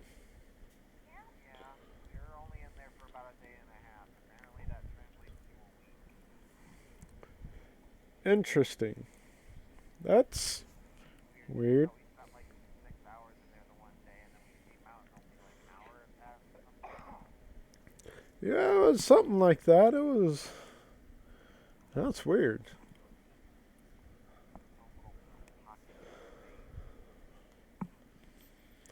Well, I never really understood how time works anyway, so I'm not even going to try and understand how that works. That's some kind of magic, foresty, mumbo jumbo voodoo magic.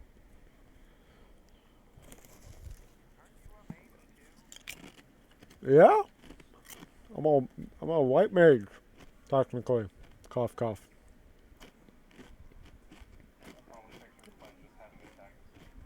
Technically, he's a druid.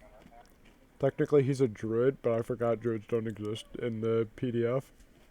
So he's the only NPC that is not a class from the PDF.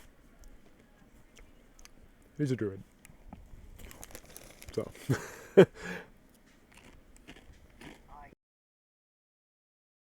Yes.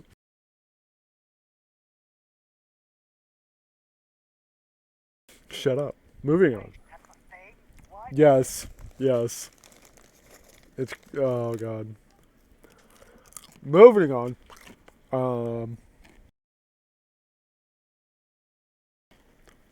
When he says, yeah. So he just says, well, either way,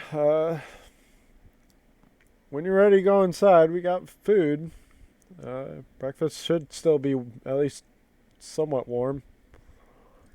Yeah, it sounds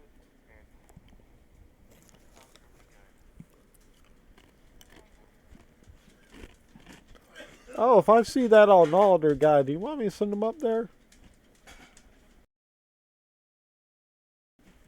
Alright. I'll keep an eye out. If I see him, I'll send him up to you.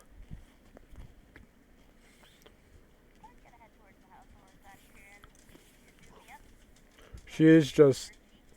At this point, all of you can either hear it or see it.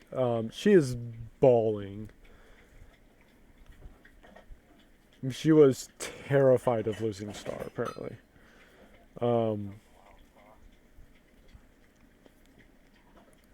Bringing her back in and going in. There is food still prepared. Nothing extraordinary, let's say. It seems like a normal sort of egg and bacon breakfast with some like cheese on the side and whatnot. And Chisume has already eaten, so she just continues to bawl into Astaria. But about 2 minutes into your meal, you all hear coming from the stairway, "Why is she crying now?" Oh my! And coming from around the corner, you see Shuiai, who is wiping her hands on a towel, and she looks up and goes. She just like freezes in the middle of the hallway, just like wide-eyed looking at all of you, and goes, "You're back." Oh, thank the heavens! Oh, she just like drops the rag and just lowers her arms and just shakes her head and goes, "Oh, I was spending so much of my time worrying about you. I'm glad you're back and safe now, and now I don't have to worry until you leave again, and then I'll have to worry." But such is the life of a mother. Well, all of you are back. One of you a little worse for wear, it seems.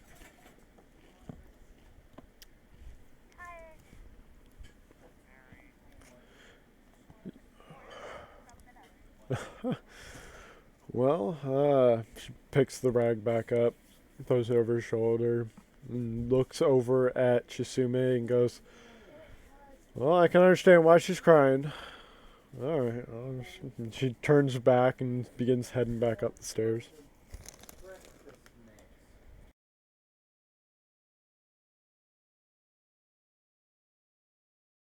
But breakfast slash dinner is had. You all head upstairs to sleep.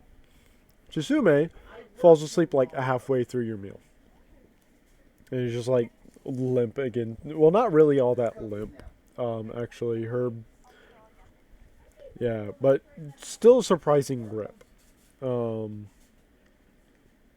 all of you go upstairs, falling asleep in your beds or wherever it is that you are sleeping.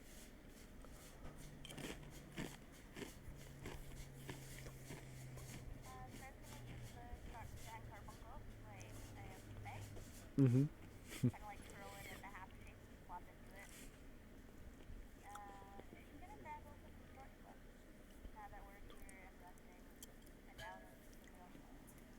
All right. Opening it up, you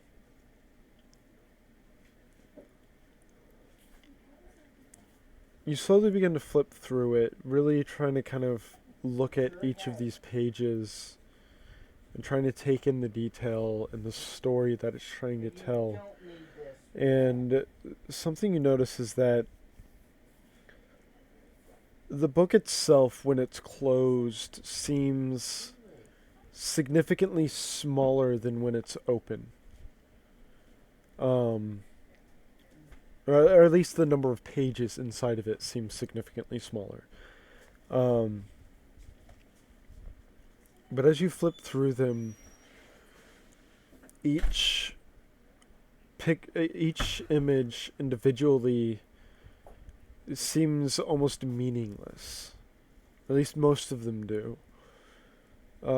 It's not until you begin to really look at them as less of an image and more of like a movie or something like that, and look at them as like a moving picture instead.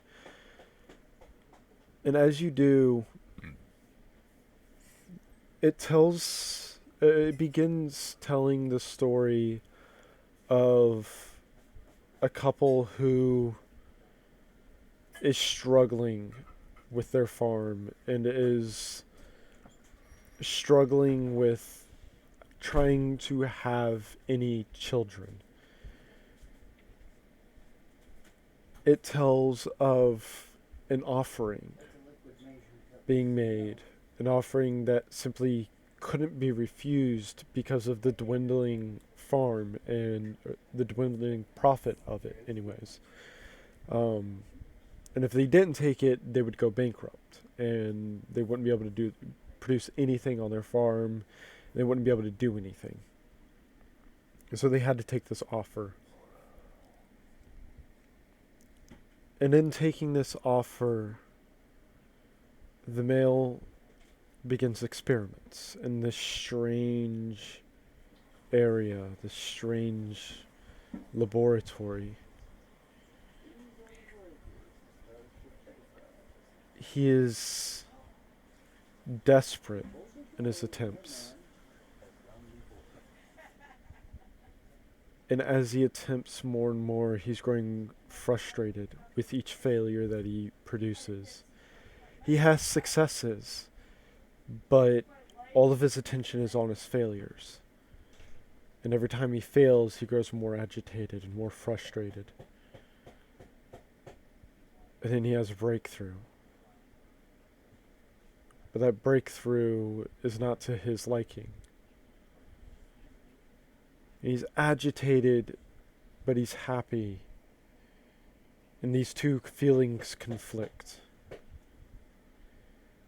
And in that conflict, there's an explosion somewhere. You're not sure where. There's only one image of it, and it's just of an explosion. And then the next, you see one of those, no, 2, 4, 8, maybe more of those chocobo eaters all running towards the forest.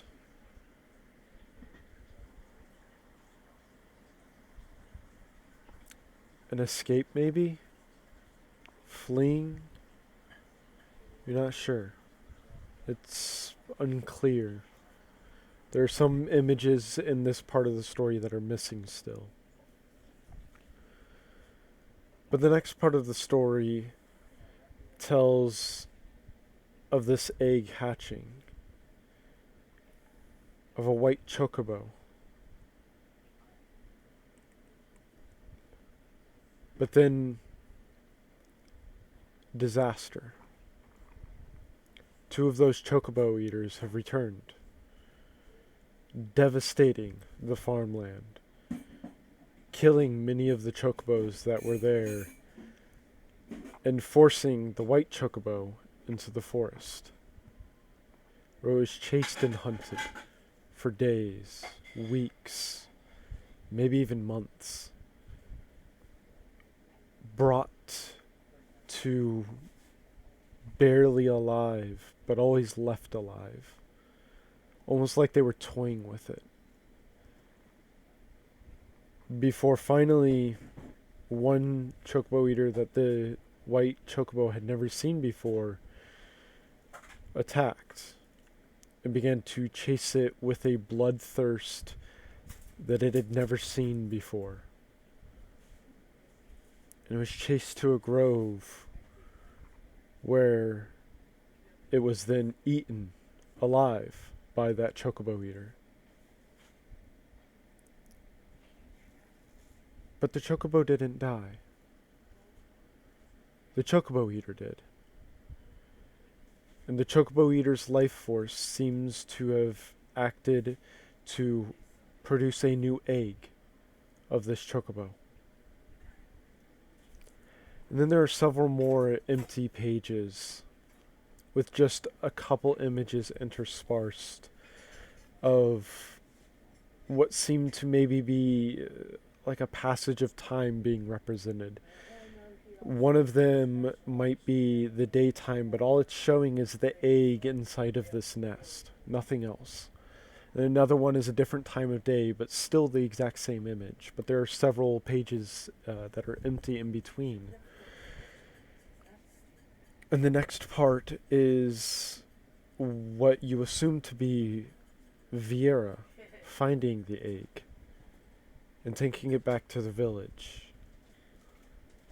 And not so much worshipping it, so much as trying to act as a mother to it, trying to encourage it to hatch once again. And you're not entirely sure how much time passes when they do begin, but it does hatch. And rather than a chocobo, it's a Viera. Same skin complexion as you, same hair and everything. And you know that this is you, the white chocobo, this little Viera. You don't know why you know, and you don't know how, but you know this is you. This entire story has been about you. And there's a large gap in images before the next one comes.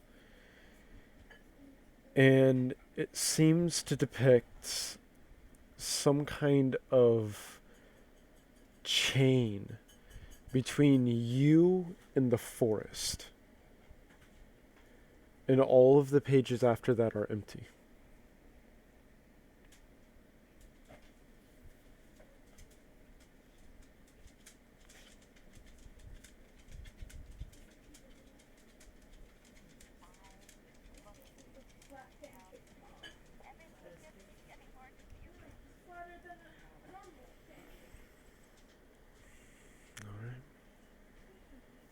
You set the book down and cuddle up with Chisume, fall asleep. And as sleep takes all of you,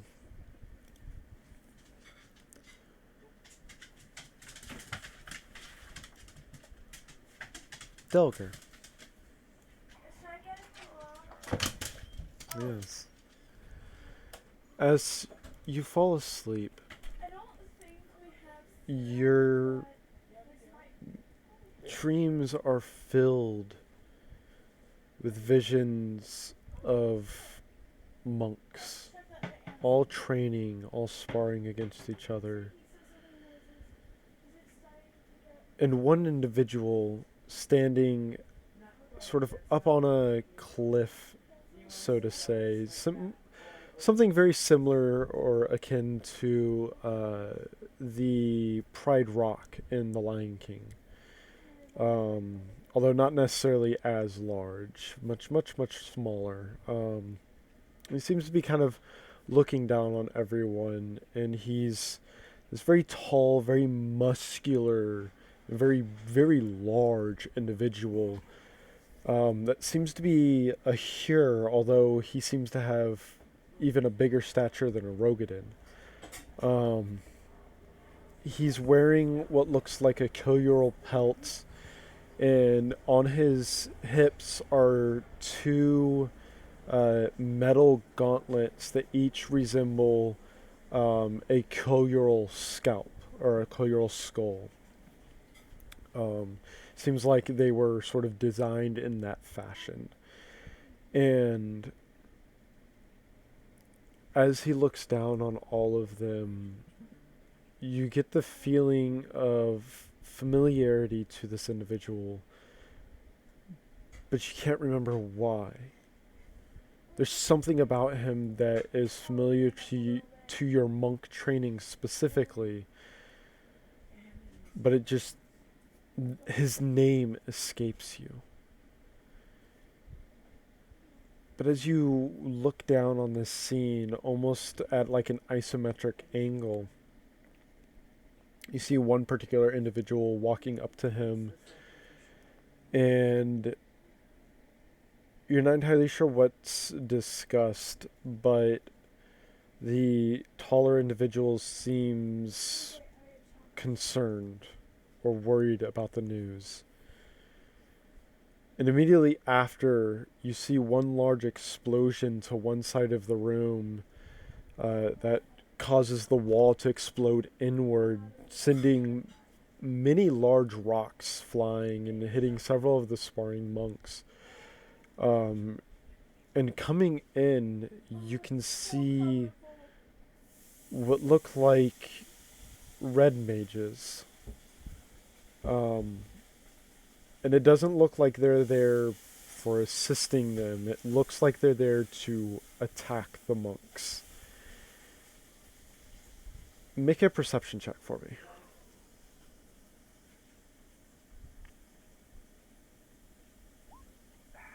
16.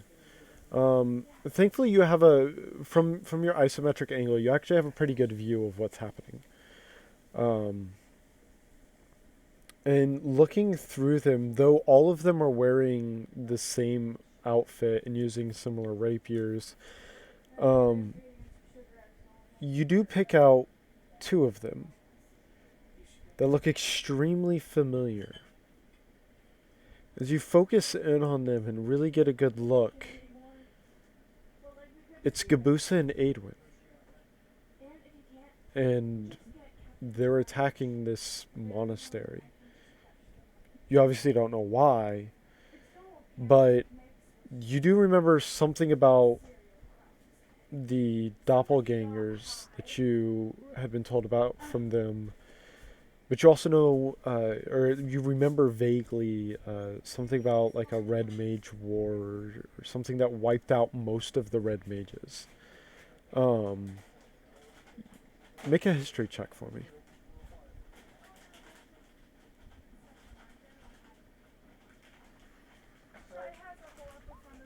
16. You don't remember any of the specifics for the Red Mage War, or what caused it, or the outcomes, or anything. You don't really remember who all was involved, but you do remember that during the Red Mage Wars, the vast majority of them were wiped out, and based off of the information you've been sort of able to gather, there's also something else that's been happening that's maybe been stripping red mages from their time and shoving them into others, or something to that effect. Something with the timelines is being screwy or messed with. But as you watch this sort of fight outbreak, the large male does begin to fight. And as you watch him, he uses a lot of techniques that are very similar to yours. A lot of the moves that he uses are exactly how you use them. Except, unlike you, who is sort of restricted in some of your abilities, he's showing the ability to switch between each of the fists at will. He's able to use each of the different techniques without even utilizing that elemental fist. He seems to be far more powerful than even your sensei. He seems to be able to do things and produce effects that even the most powerful monk that is alive in your time struggle to comprehend how to do. And it's as this is happening, that familiarity, it's getting more powerful, but the name of this individual just keeps escaping you, and it's frustrating. But go ahead. Yeah, what do you want to try?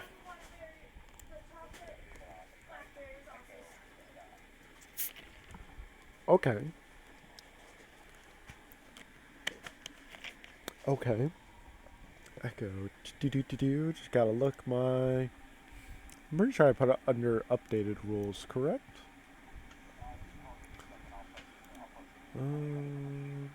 That will work. Do. Okay. Okay. All right. So what is your DC?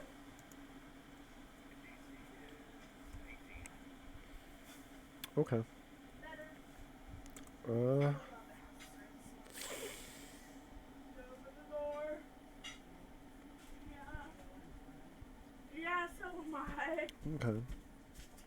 So as you reach out to him using the echo,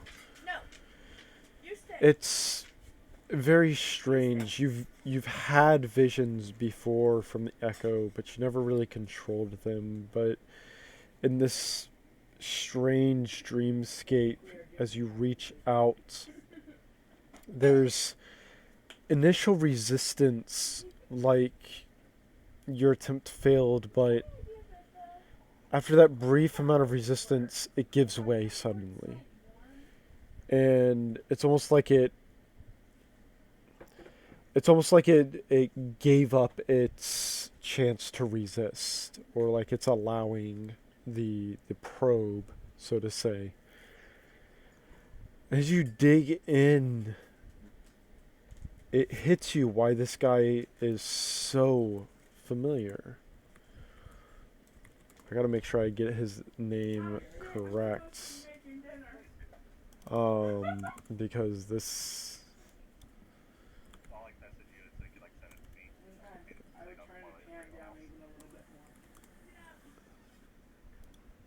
Yes, here it is. Yeah. So, this is Ivan Kogerfist, who is one of the original monks of Ralgr. He was, according to what you can remember, he was said to have been blessed by Ralgr himself. And as you watch his moves, and as you watch him perform each of these techniques, you can see why it was said that he was blessed by Ralgr himself.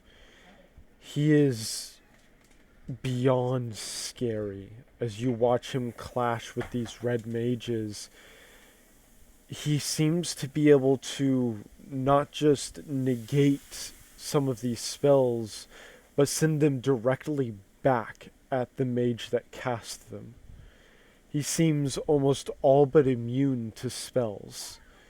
The spells that do hit him seem to have very little effect on him, if any at all. And he, almost by himself, decimates the red mages. But just as he gets to Gabusa and Aedwin, there's a flash of light, and you wake up.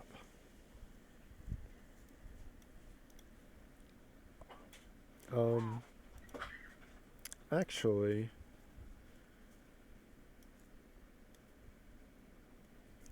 Rakshana, as you fall asleep, your dreams are filled with a strange static. Not like TV static, but like electricity static.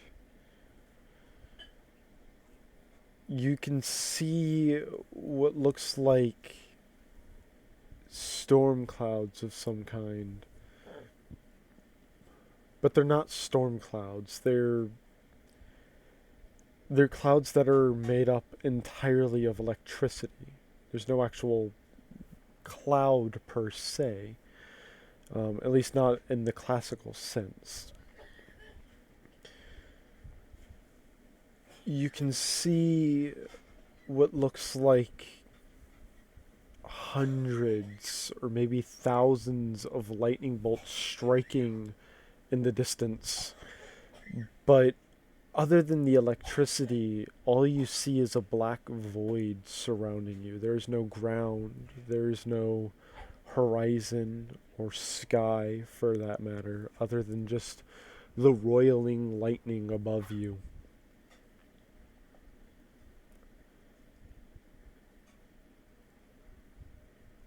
And then you hear a single loud booming voice that says, "Judgment has been passed." And then you wake up.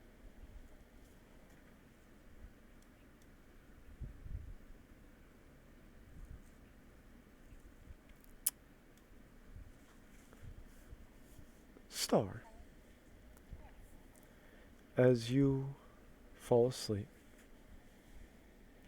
your dreams are riddled with questions, riddled with puzzles that you're attempting to piece together and solve, riddled with worries about what might happen to any one place at any given time, and riddled with fear of the unknown, and of sacrifice, and of strange emotions that you're not even sure what are. But they're also riddled with thoughts. Thoughts not your own.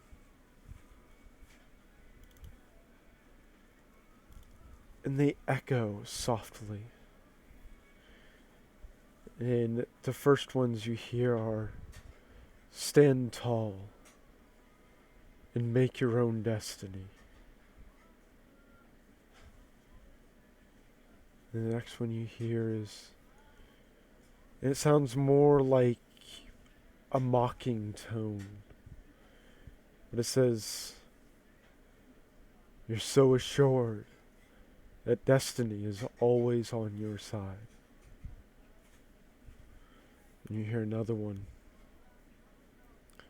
"To pick up what's tried and failed, and to make whole a great cause, but each for his own purpose."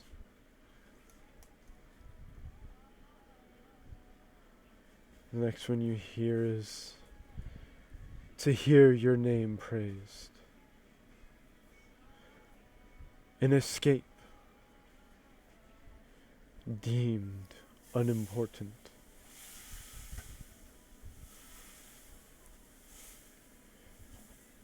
Seen through your disguise. It's the same old vanity. This ill karma will eventually orchestrate your own downfall. As the words echo and fade, you're not entirely sure, but something about those words is familiar. Something, and despite you struggling to try and figure it out, you can't. But as you do, the words fade and the other questions come back and new questions arise. Everything begins echoing through, making it impossible to focus on any one thing in your dreams. And then you wake up.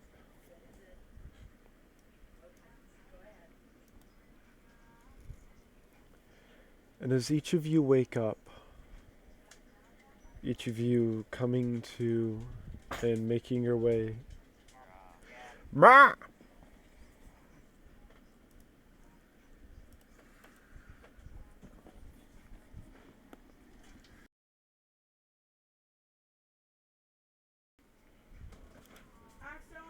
Hello. Am I good now? No. No. I have a shit mic. It's terrible. I need to get a new one. I'll get one tomorrow. I'm off tomorrow. Okay, great. I'll get a new one tomorrow, I promise. I'm off tomorrow, so I'll just go into Walmart and buy a new one. So, as each of you wake up at your own times, coming downstairs one by one, some of...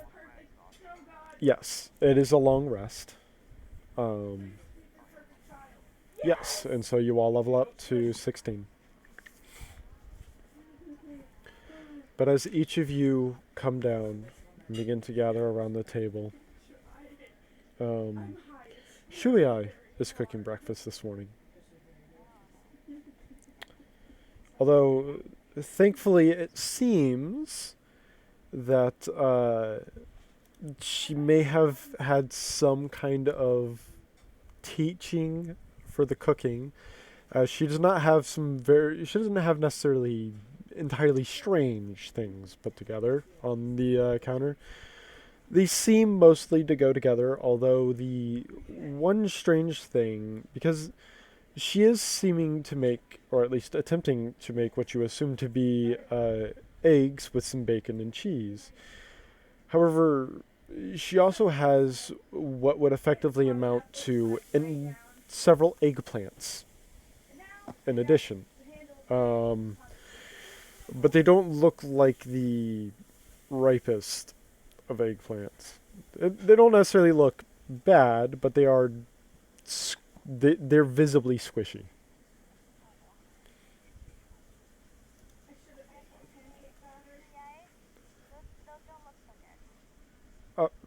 What? The eggs? She holds up the eggs. Oh. She kind of pokes it, and you can see her finger, after a couple of pokes, like kind of pokes through. She goes, yeah, that one's probably not that great. And she throws that one out.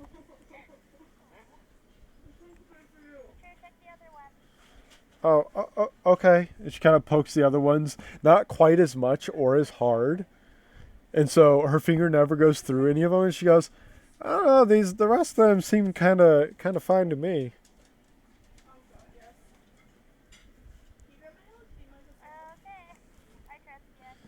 Alrighty.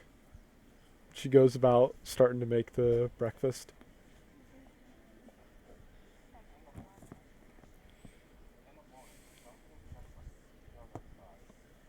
Ooh.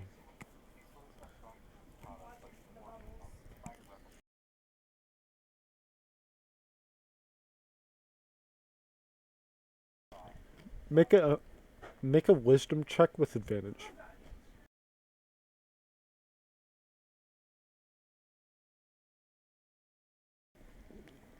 So, as you're thinking about it, and for most, dreams fade pretty quickly after you wake up. But that dream was simply too personal for you to be able to let it go, and so you kept those images and you kept thinking about it as you moved, and you made sure to move quickly outside so you can begin.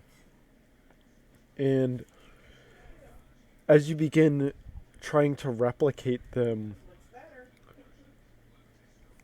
you notice a quite drastic shift suddenly in the force that you are emitting.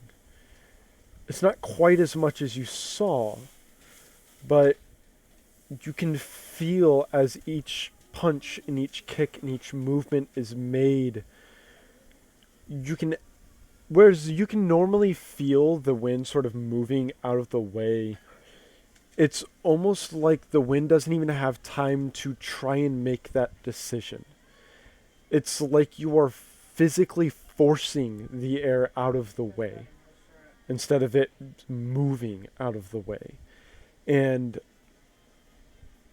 the strangest thing is your attacks do not seem to be slowed down or hindered in any way by this, like you might normally expect. But you do notice that with each strike, while at first you couldn't really notice a difference, um, after a while you begin noticing that these movements are exhausting and taxing. And they didn't seem to be that way in the when the person in your dreams was doing it, but you can definitely feel a difference in the way or in the strength of your attacks.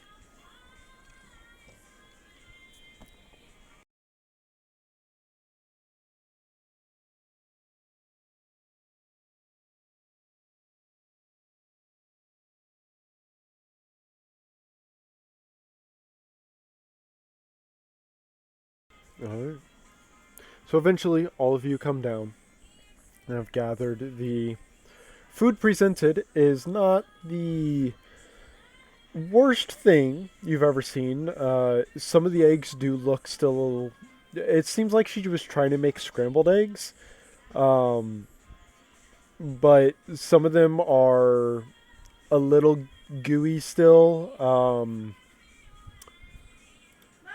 Let me just Star, yours. You're pretty sure she didn't even try to make those scrambled eggs, because they are like almost entirely gooey. They don't look raw necessarily, but it just looks like they were definitely like they just kind of melded together rather than turning into actual scrambled eggs.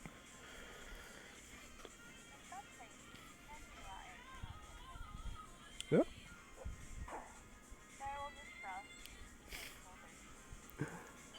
The eggplants did not make it onto any of your plates. They made it. They made it on her plate. Um, Admittedly, they look pretty crispy. The eggplant.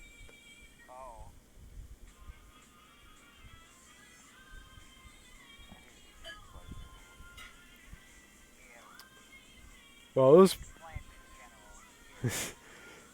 also pretty squishy before, and now it's crispy. So.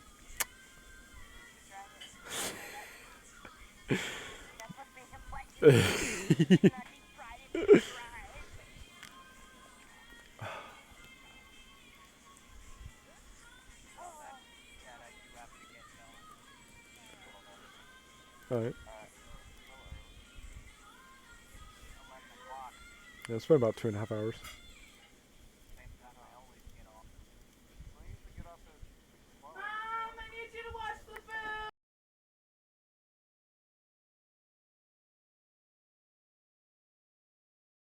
Yeah, that's fine. We'll have the rest record it anyway, so. We probably won't be going too much longer anyway, so don't worry about that. So. No, you're fine. Yeah, no, you're fine. Yeah, you're fine.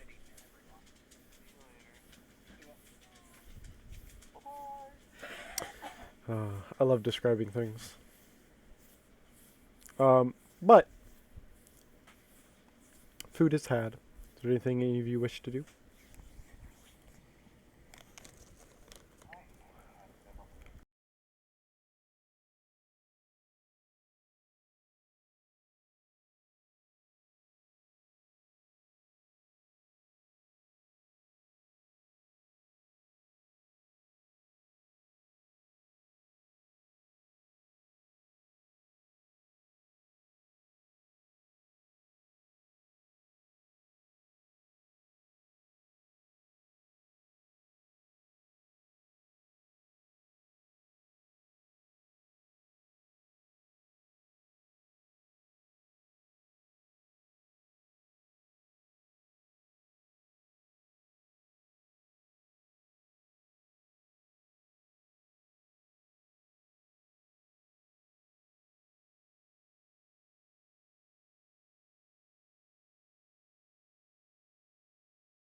from behind you, coming towards Shuei and Quinn's room, your familiar male voice.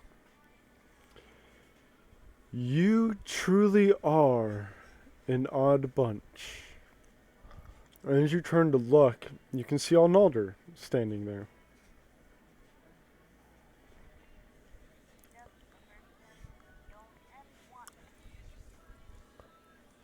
So Quinn has told me.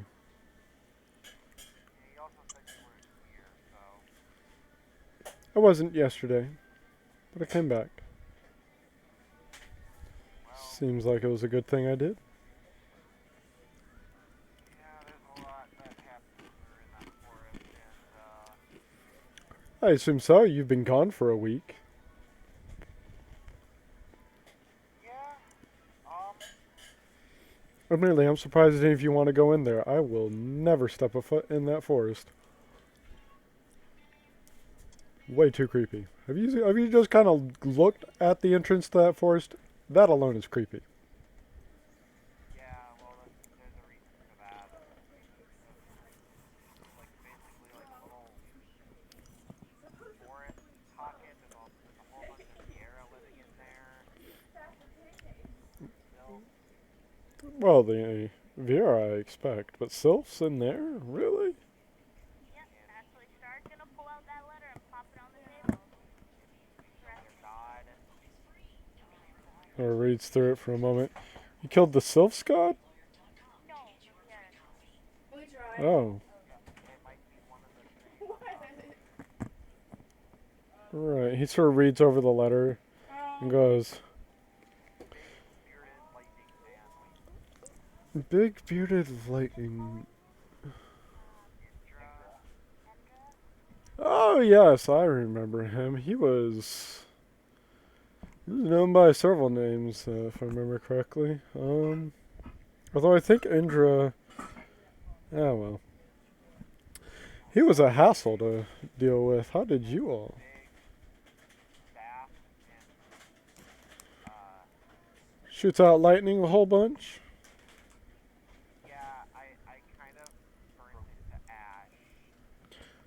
ash. Interesting. Surprised you're not, sort of looks you up and down for a moment. Different. Well, okay. Yeah, I kind of collapsed over and started, I guess, puking out like pure fire ether. He raises both hands and just begins to slowly clap as a smile forms on his face. And there's another one of me running through the forest half naked, and yeah, I see. I don't feel Ifrit in me anymore. No, Ifrit you still felt. It was the other one you didn't. Oh. Yeah. Okay, so Rama isn't in me anymore. He just smiles and says, Well, I will admit it happened significantly faster than I thought it would. But congratulations. And he sort of holds his arms out to his side for a moment. You've entered stage 2. Is that what that is? Oh, yes. Admittedly, usually it takes around about a year. But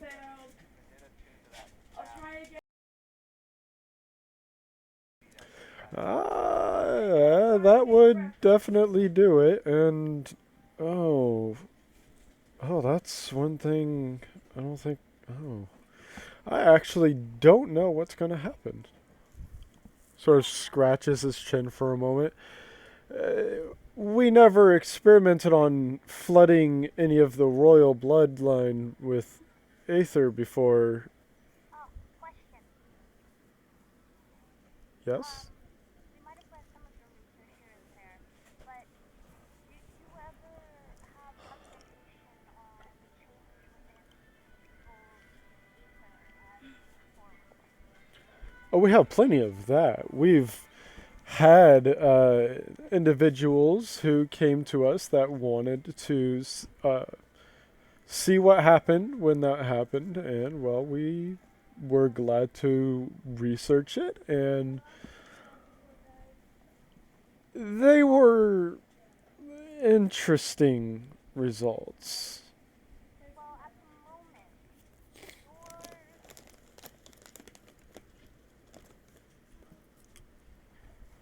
How many...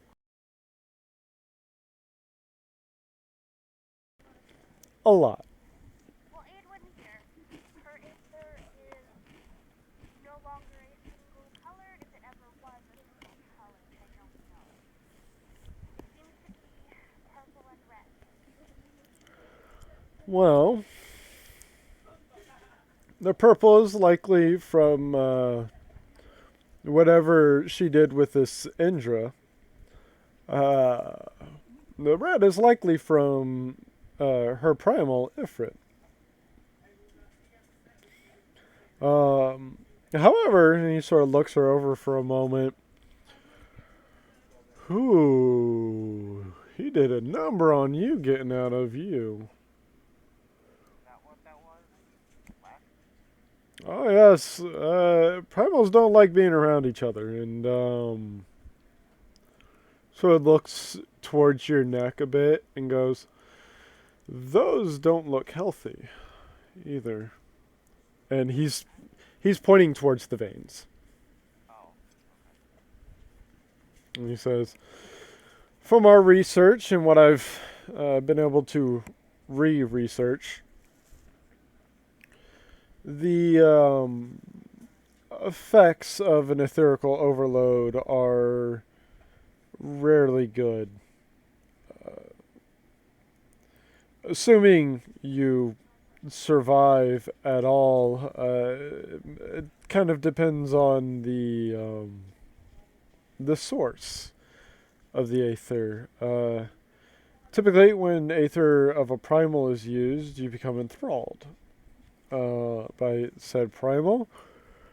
However, if you just kind of absorb primal energy as a primal, that is not an area of research that we ever thought even remotely possible, admittedly. So I have no idea what's going to happen. Which is unfortunate.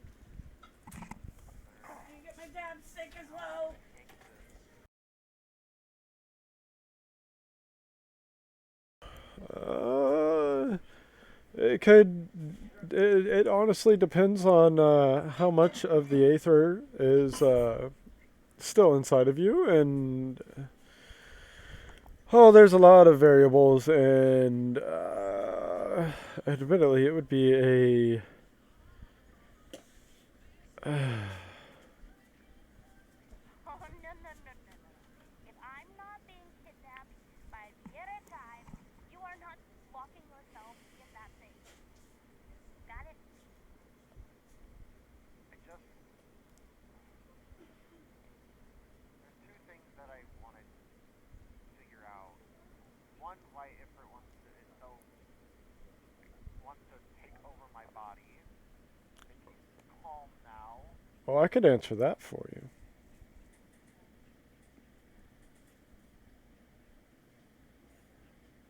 What? It's a part of the process.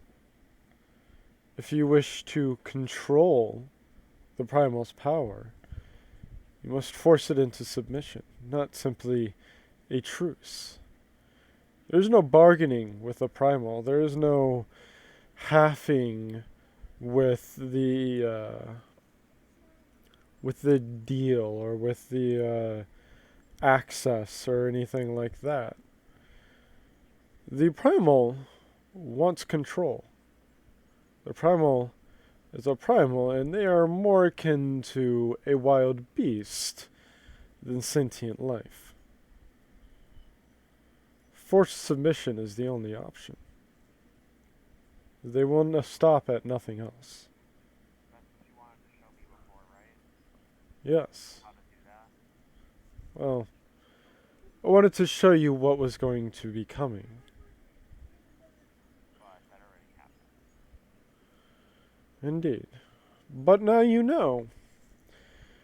The only way to subdue him is to force him into submission. Now that will depend on the primal, and Ifrit is, well, he's called Lord of the Inferno for a reason.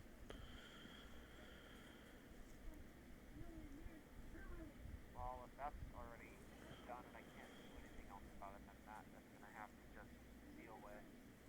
The other thing is, I honestly feel really bad about killing their god. I was figuring maybe that was something that you could help with.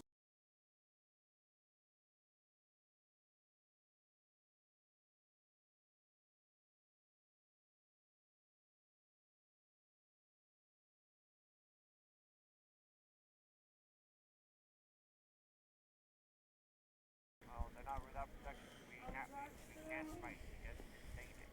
If we do not, if we will not fight, if we have to fight, we will. Well,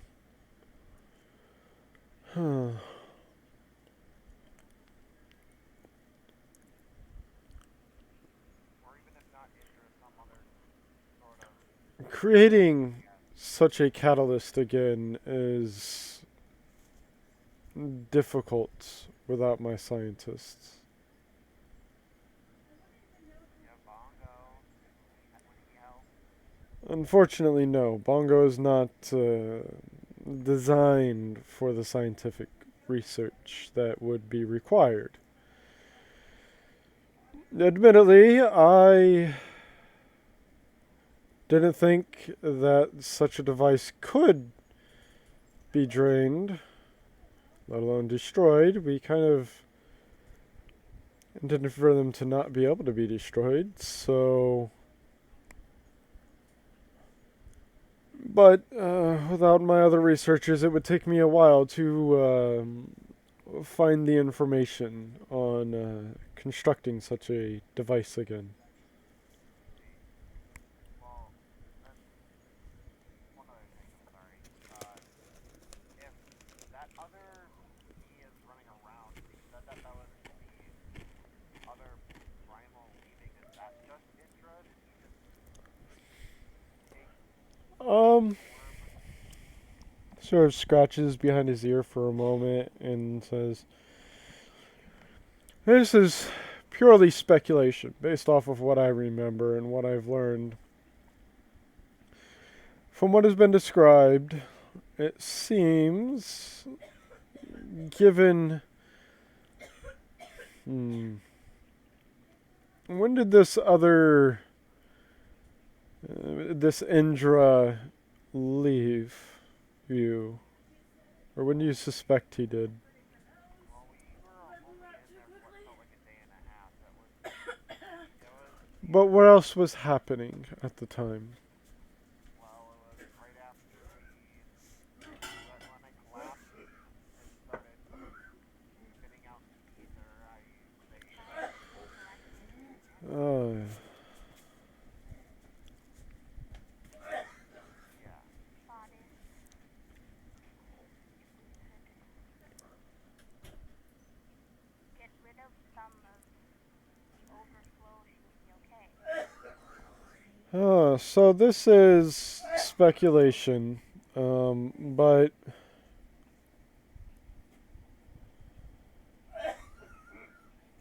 you may have actually spat out a corrupted version of their primal.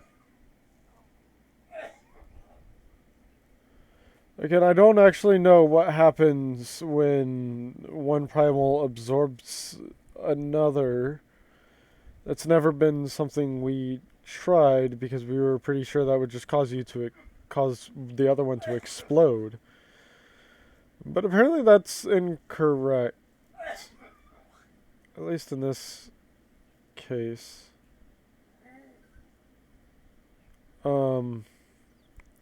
If that's true, That means that it likely has at least similar powers to Indra and you, but has Ifrit's temperament. And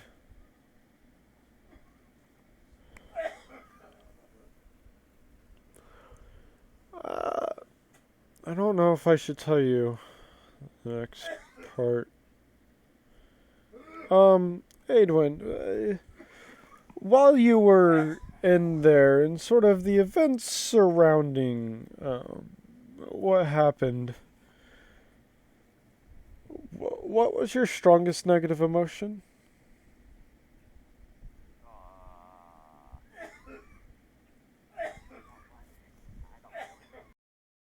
What during the course of those events, what would have been the thing that Adwin wanted to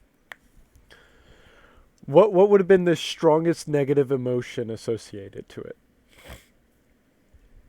To sort of all of those events. Probably fear. It had no idea what was going on and Okay. didn't want to die and to happen.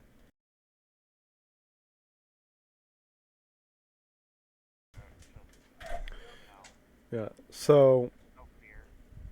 he says, normally, the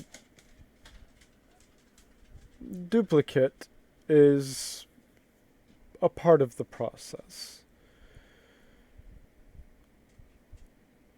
Normally, when it is created, it latches on to your most powerful negative emotion at the time and uses that for its motivations. If fear it was your strongest emotion at the time, then that means it is acting purely off of fear.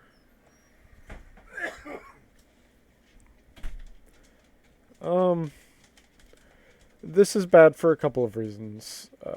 If it is, as I suspect, Indra who has control over the clone, but has Ifrit's temperament, that means it is essentially a wild beast that has the knowledge of 1,000 years of a sentient creature, of something capable of complex thoughts and emotions. And I've seen those kind of creatures. And I've seen the devastation that comes from them. And I've also seen the sacrifices that must be made to cage such a beast a second time.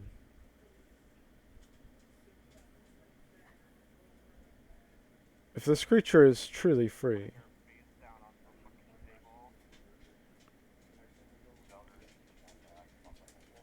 if it's left alone, we should be fine. It will likely try and hide than fight. It likely will only fight as a last resort.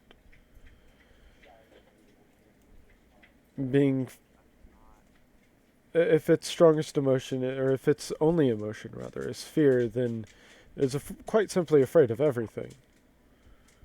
And will do its best to hide from as much as it can, and only fight and attack if provoked.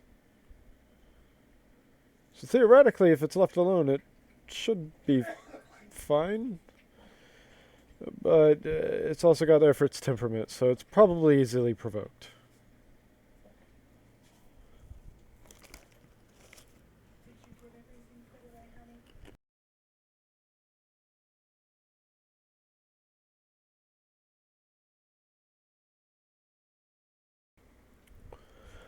Here's where I have some bad news, however.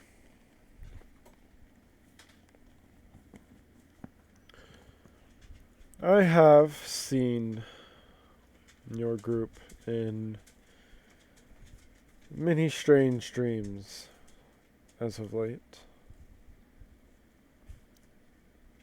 I've learned something from these dreams. You're all under the same banner. His eyes sort of sweep across the group. He says, but each for his own purpose. You are here for a great cause, truly. To pick up what is tried and failed, and make it whole. He turns to you, Adwin.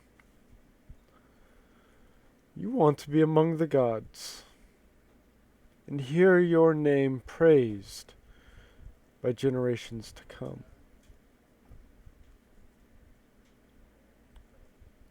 You see this journey as a way out, an escape from what you deem unimportant. And his head turns to you, Astario.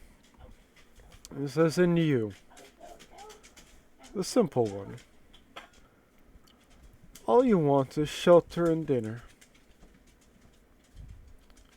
But I've seen through all of your disguise. All that talk about humanity and great cause. Behind it is the same old vanity. Stand tall and make your own destiny, you say. The fact is, you're all... Yes. You are all so assured that destiny is on your side. Yours is truly a pathetic quest. You're so full of obsessions, despite what you claim. Sow and reap, a cause and effect. And as you said, this ill karma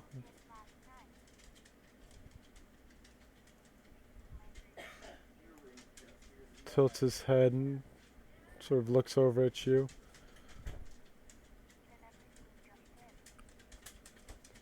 Interesting. What are you doing, Sean? Very What are you following me for? interesting. What you following He sort of rubs his chin for a moment as he very intently stares at you. And he says, and how might you have known what I was going to say? I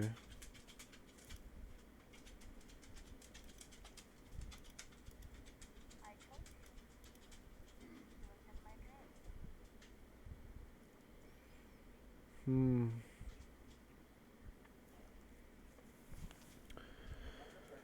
How very interesting her gift is.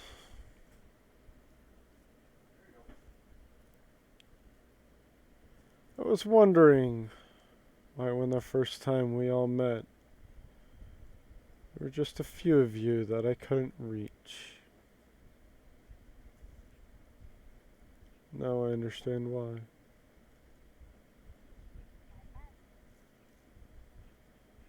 Because her gift shields you from the primals. Being a primal herself, this of course makes sense. But only if you're already tempered by her. Which raises an interesting point. Are you suggesting he was tempered by her? Oh, I'm not suggesting it. I'm saying it. It's the only reason why I cannot reach you. Unless, and his eyes turn to you, Adwin, she has tempered you. I don't think I did. Either way, it probably wouldn't make much sense considering I met you before she drank that potion. Which means her primal blood wouldn't have been awakened and she wouldn't have been able to temper you anyway. Either way. It is not just your group that I see this vanity in, though. I see it in many across the realm. All these people who simply refuse to even try to defend themselves, waiting for the great warrior of light to come and save them. Expecting her to always be there. That destiny must mean she is fated to win.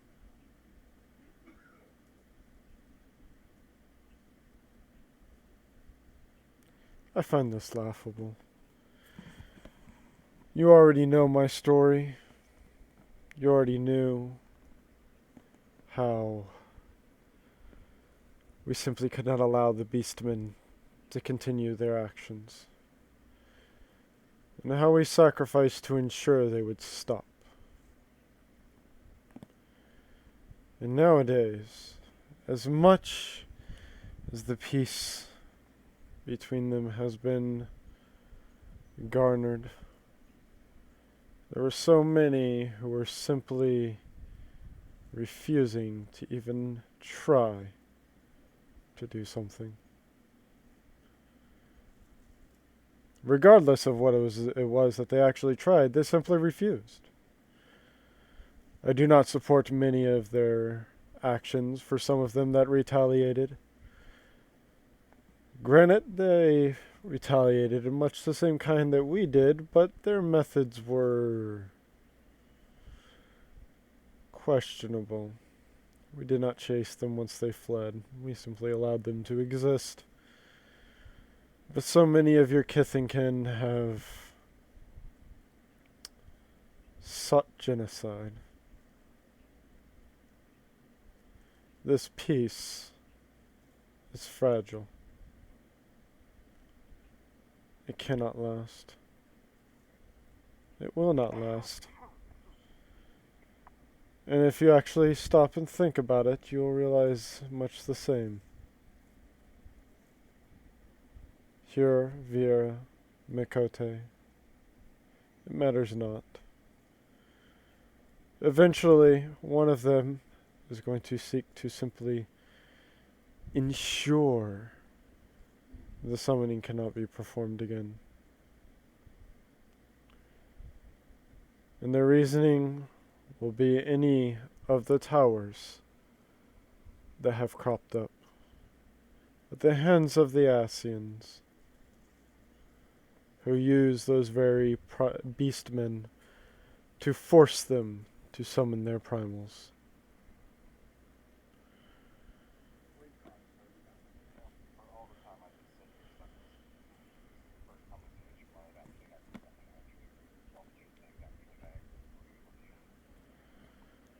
You will not agree for long. I assure you of that. Because in my time studying your group, I have learned that eventually we will clash. And in that moment, his eyes turn to you, Adwin,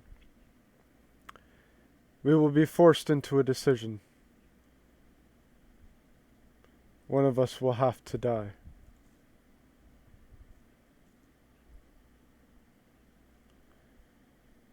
Because I cannot simply allow these creatures who seek only destruction to live.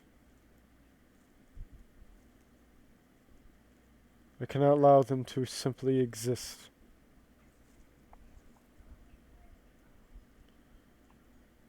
And as a result, though it be genocide, I will ensure the beastmen are left alone. And I, unlike the Warrior of Light, am not blinded by anything. And I will not simply stand by and take a reactive approach.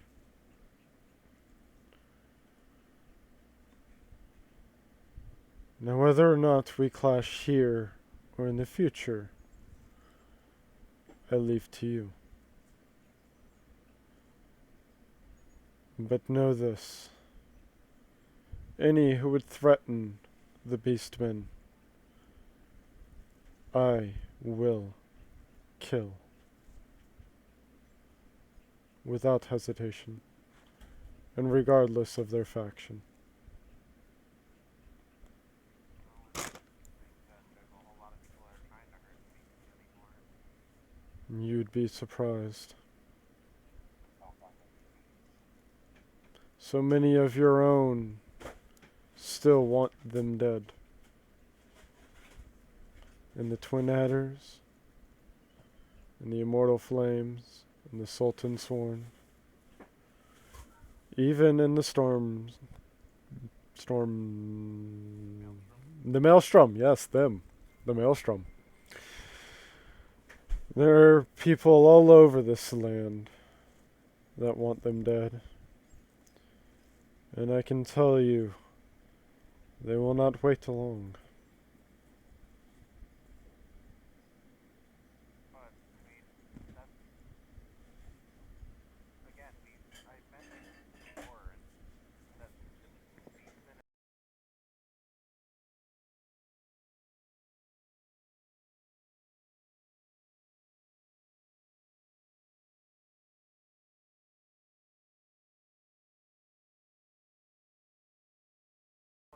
are what's making everybody get together. And you truly think that everyone will simply believe that?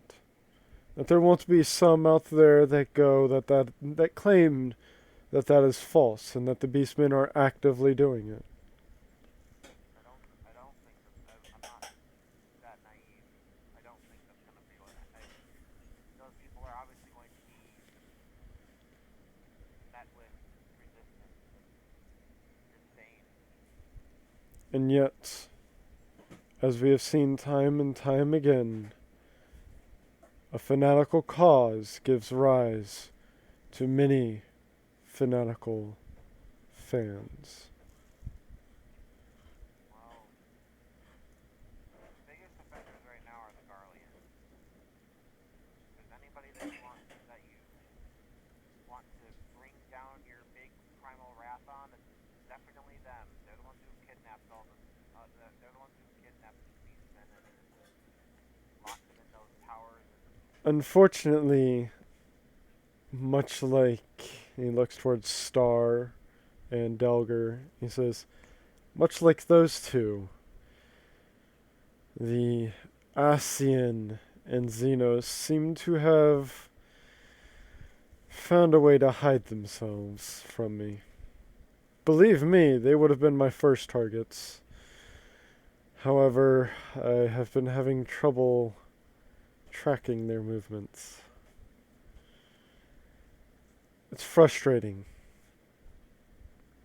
beyond belief, and those with the ability to actually help are, let's say, more inclined to watch Eorzea burn than help. What, like the Warrior of Light? No. The Warrior of Light is following what her primal tells her. She has been tempered for simply too long to do anything else. She will protect this world with her life. No, it's not the Warrior of Light I talk about. I talk about the one that is... He came to try and visit you. Strangely enough. Though I do not know why he knows who you are. Or should know? Yes. Yeah, I don't really know who that is either. I know why he was here, and I know where he comes from, but I do not know why he knows about you, or how he knows about you. And truth be told, that makes me very nervous.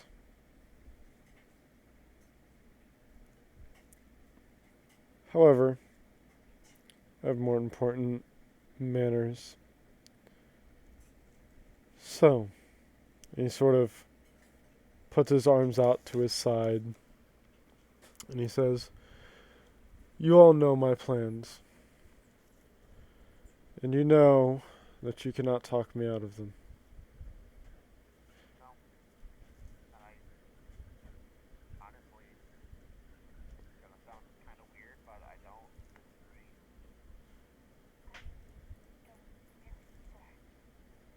Same. Agreed.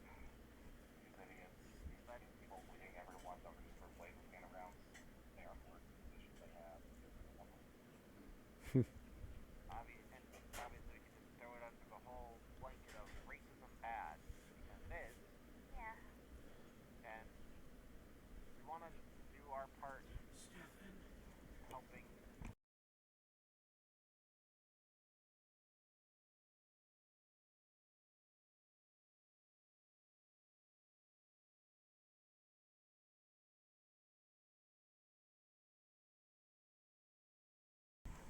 I don't think that that's any of our style.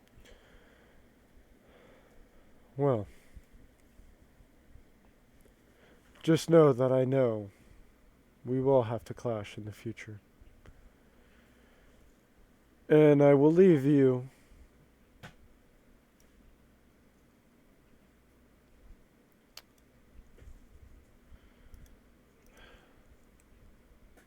yes. Your goals do not align with mine. I seek peace by absolution. I care not who you are. I care not for your ties. I care not how powerful they think they are. I will put a complete and utter end to this war by all means necessary. Well, if Australians are taken out, it'll be fine. It is not just the Garleans that I am targeting. There are members within the grand companies themselves. There are members of the syndicate, the monetarists, those unaligned with any of them, bandits, brigands, and even beastmen. This war has gone on too long. And quite frankly, I had the power to stop it before, to ensure there would never be any more. I will not make the same mistake twice. No, I mean, we're rapidly coming to things now. I think what you can, if the war ends, maybe give it some time. Obviously, things have to get back to the state of normalcy before anything can really truly change.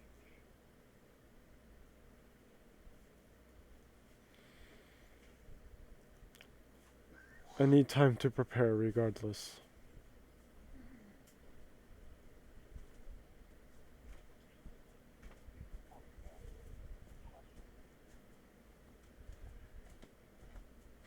there any way for you to be healed tomorrow? Yes. In fact, one of the scions already has it. Funnily enough. Is there a way to get out of the facility? More than likely using the same method. We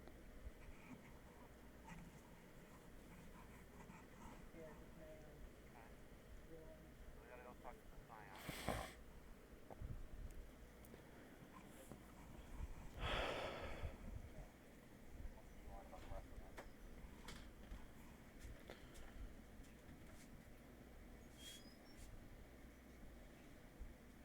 You all joined together for your own reasons. You, he looks at you, Delger. The only reason you are here is because you were hired as a bodyguard. That was your reason. Hers, and he points towards Kryn. She was essentially kicked out.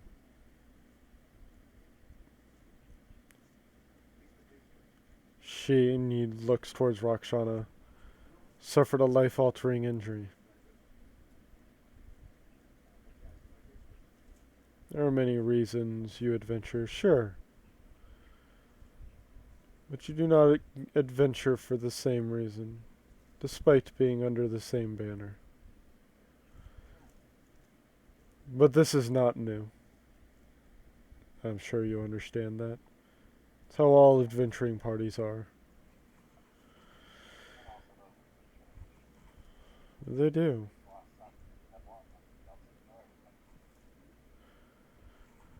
Unfortunately, in the end, the reason is never enough. Do the ends truly justify the means? And even if they do, is it because of your perspective? This war has been fought by both sides. It has been perpetrated by both sides. And both sides are equally as guilty. There are beastmen that wish death upon all of you, simply because you exist. And vice versa is the same.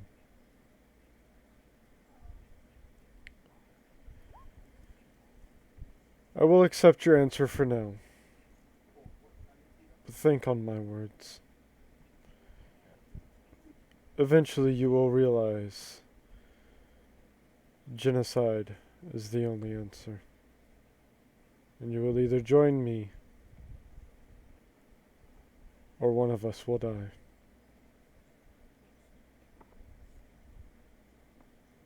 And he walks away. Back into Quinn's room.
By the way, we didn't get a draw for this session. I just realized.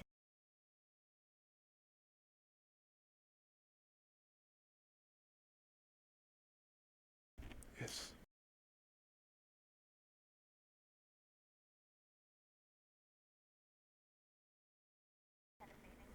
Yeah. I was just waiting to see if y'all wanted to discuss anything further. But, with that, as he walks away, we're going to end it there and go to the questions. So, the first one I'm going to ask, we'll go with Kryn. Start with Kryn first.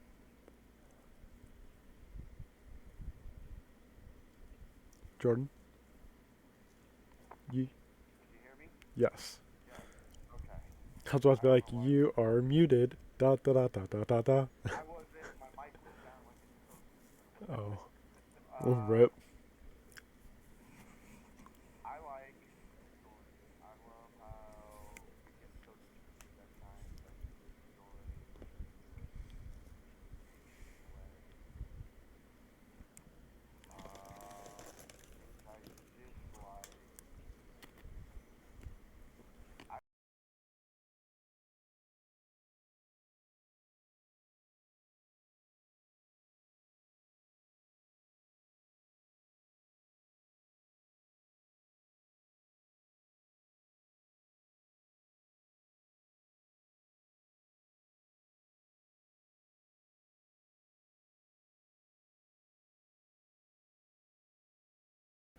Arnalder. Yeah, of what his goals are, and I want.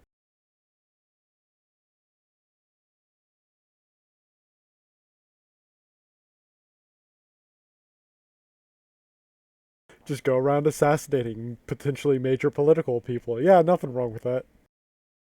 I mean, admittedly, I guess it does make sense because like a lot of D&D groups I found. I'm sorry. I'll save my thing for the end. Sorry. Otherwise, I'm gonna go off on a rant.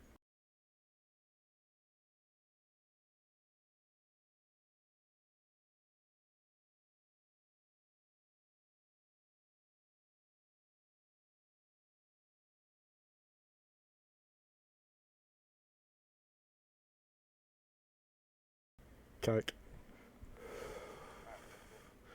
All right, we're gonna go to Delger. Hello. Gets me right into another thing I'm looking at. I really enjoyed the interactions this session, just in the party and otherwise. My question is, what did you think about the dream? I'm liking it seeing it because of the past. It's interesting. All right. Dislikes Got and echoes of the past, and I get worse. you get echoes of the future. Dream. It was really cool. Yeah, I get that for strange for once. Yeah. I just had a novel talking in my head. Yeah. Strange. See, we lost the person whispering in my ear, so we have replaced it with people talking in my sleep.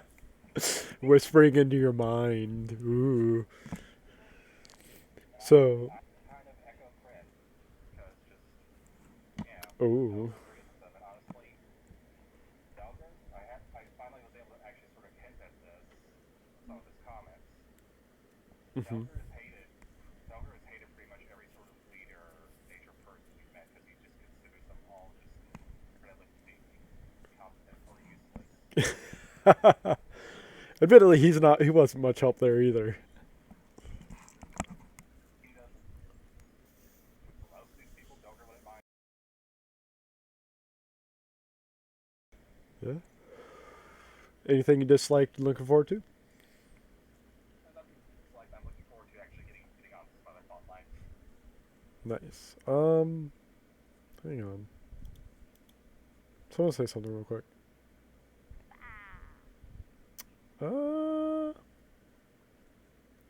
I'm looking at OBS now, and the desktop audio is not being picked up. Oh no. Buddy, you gotta check this shit before.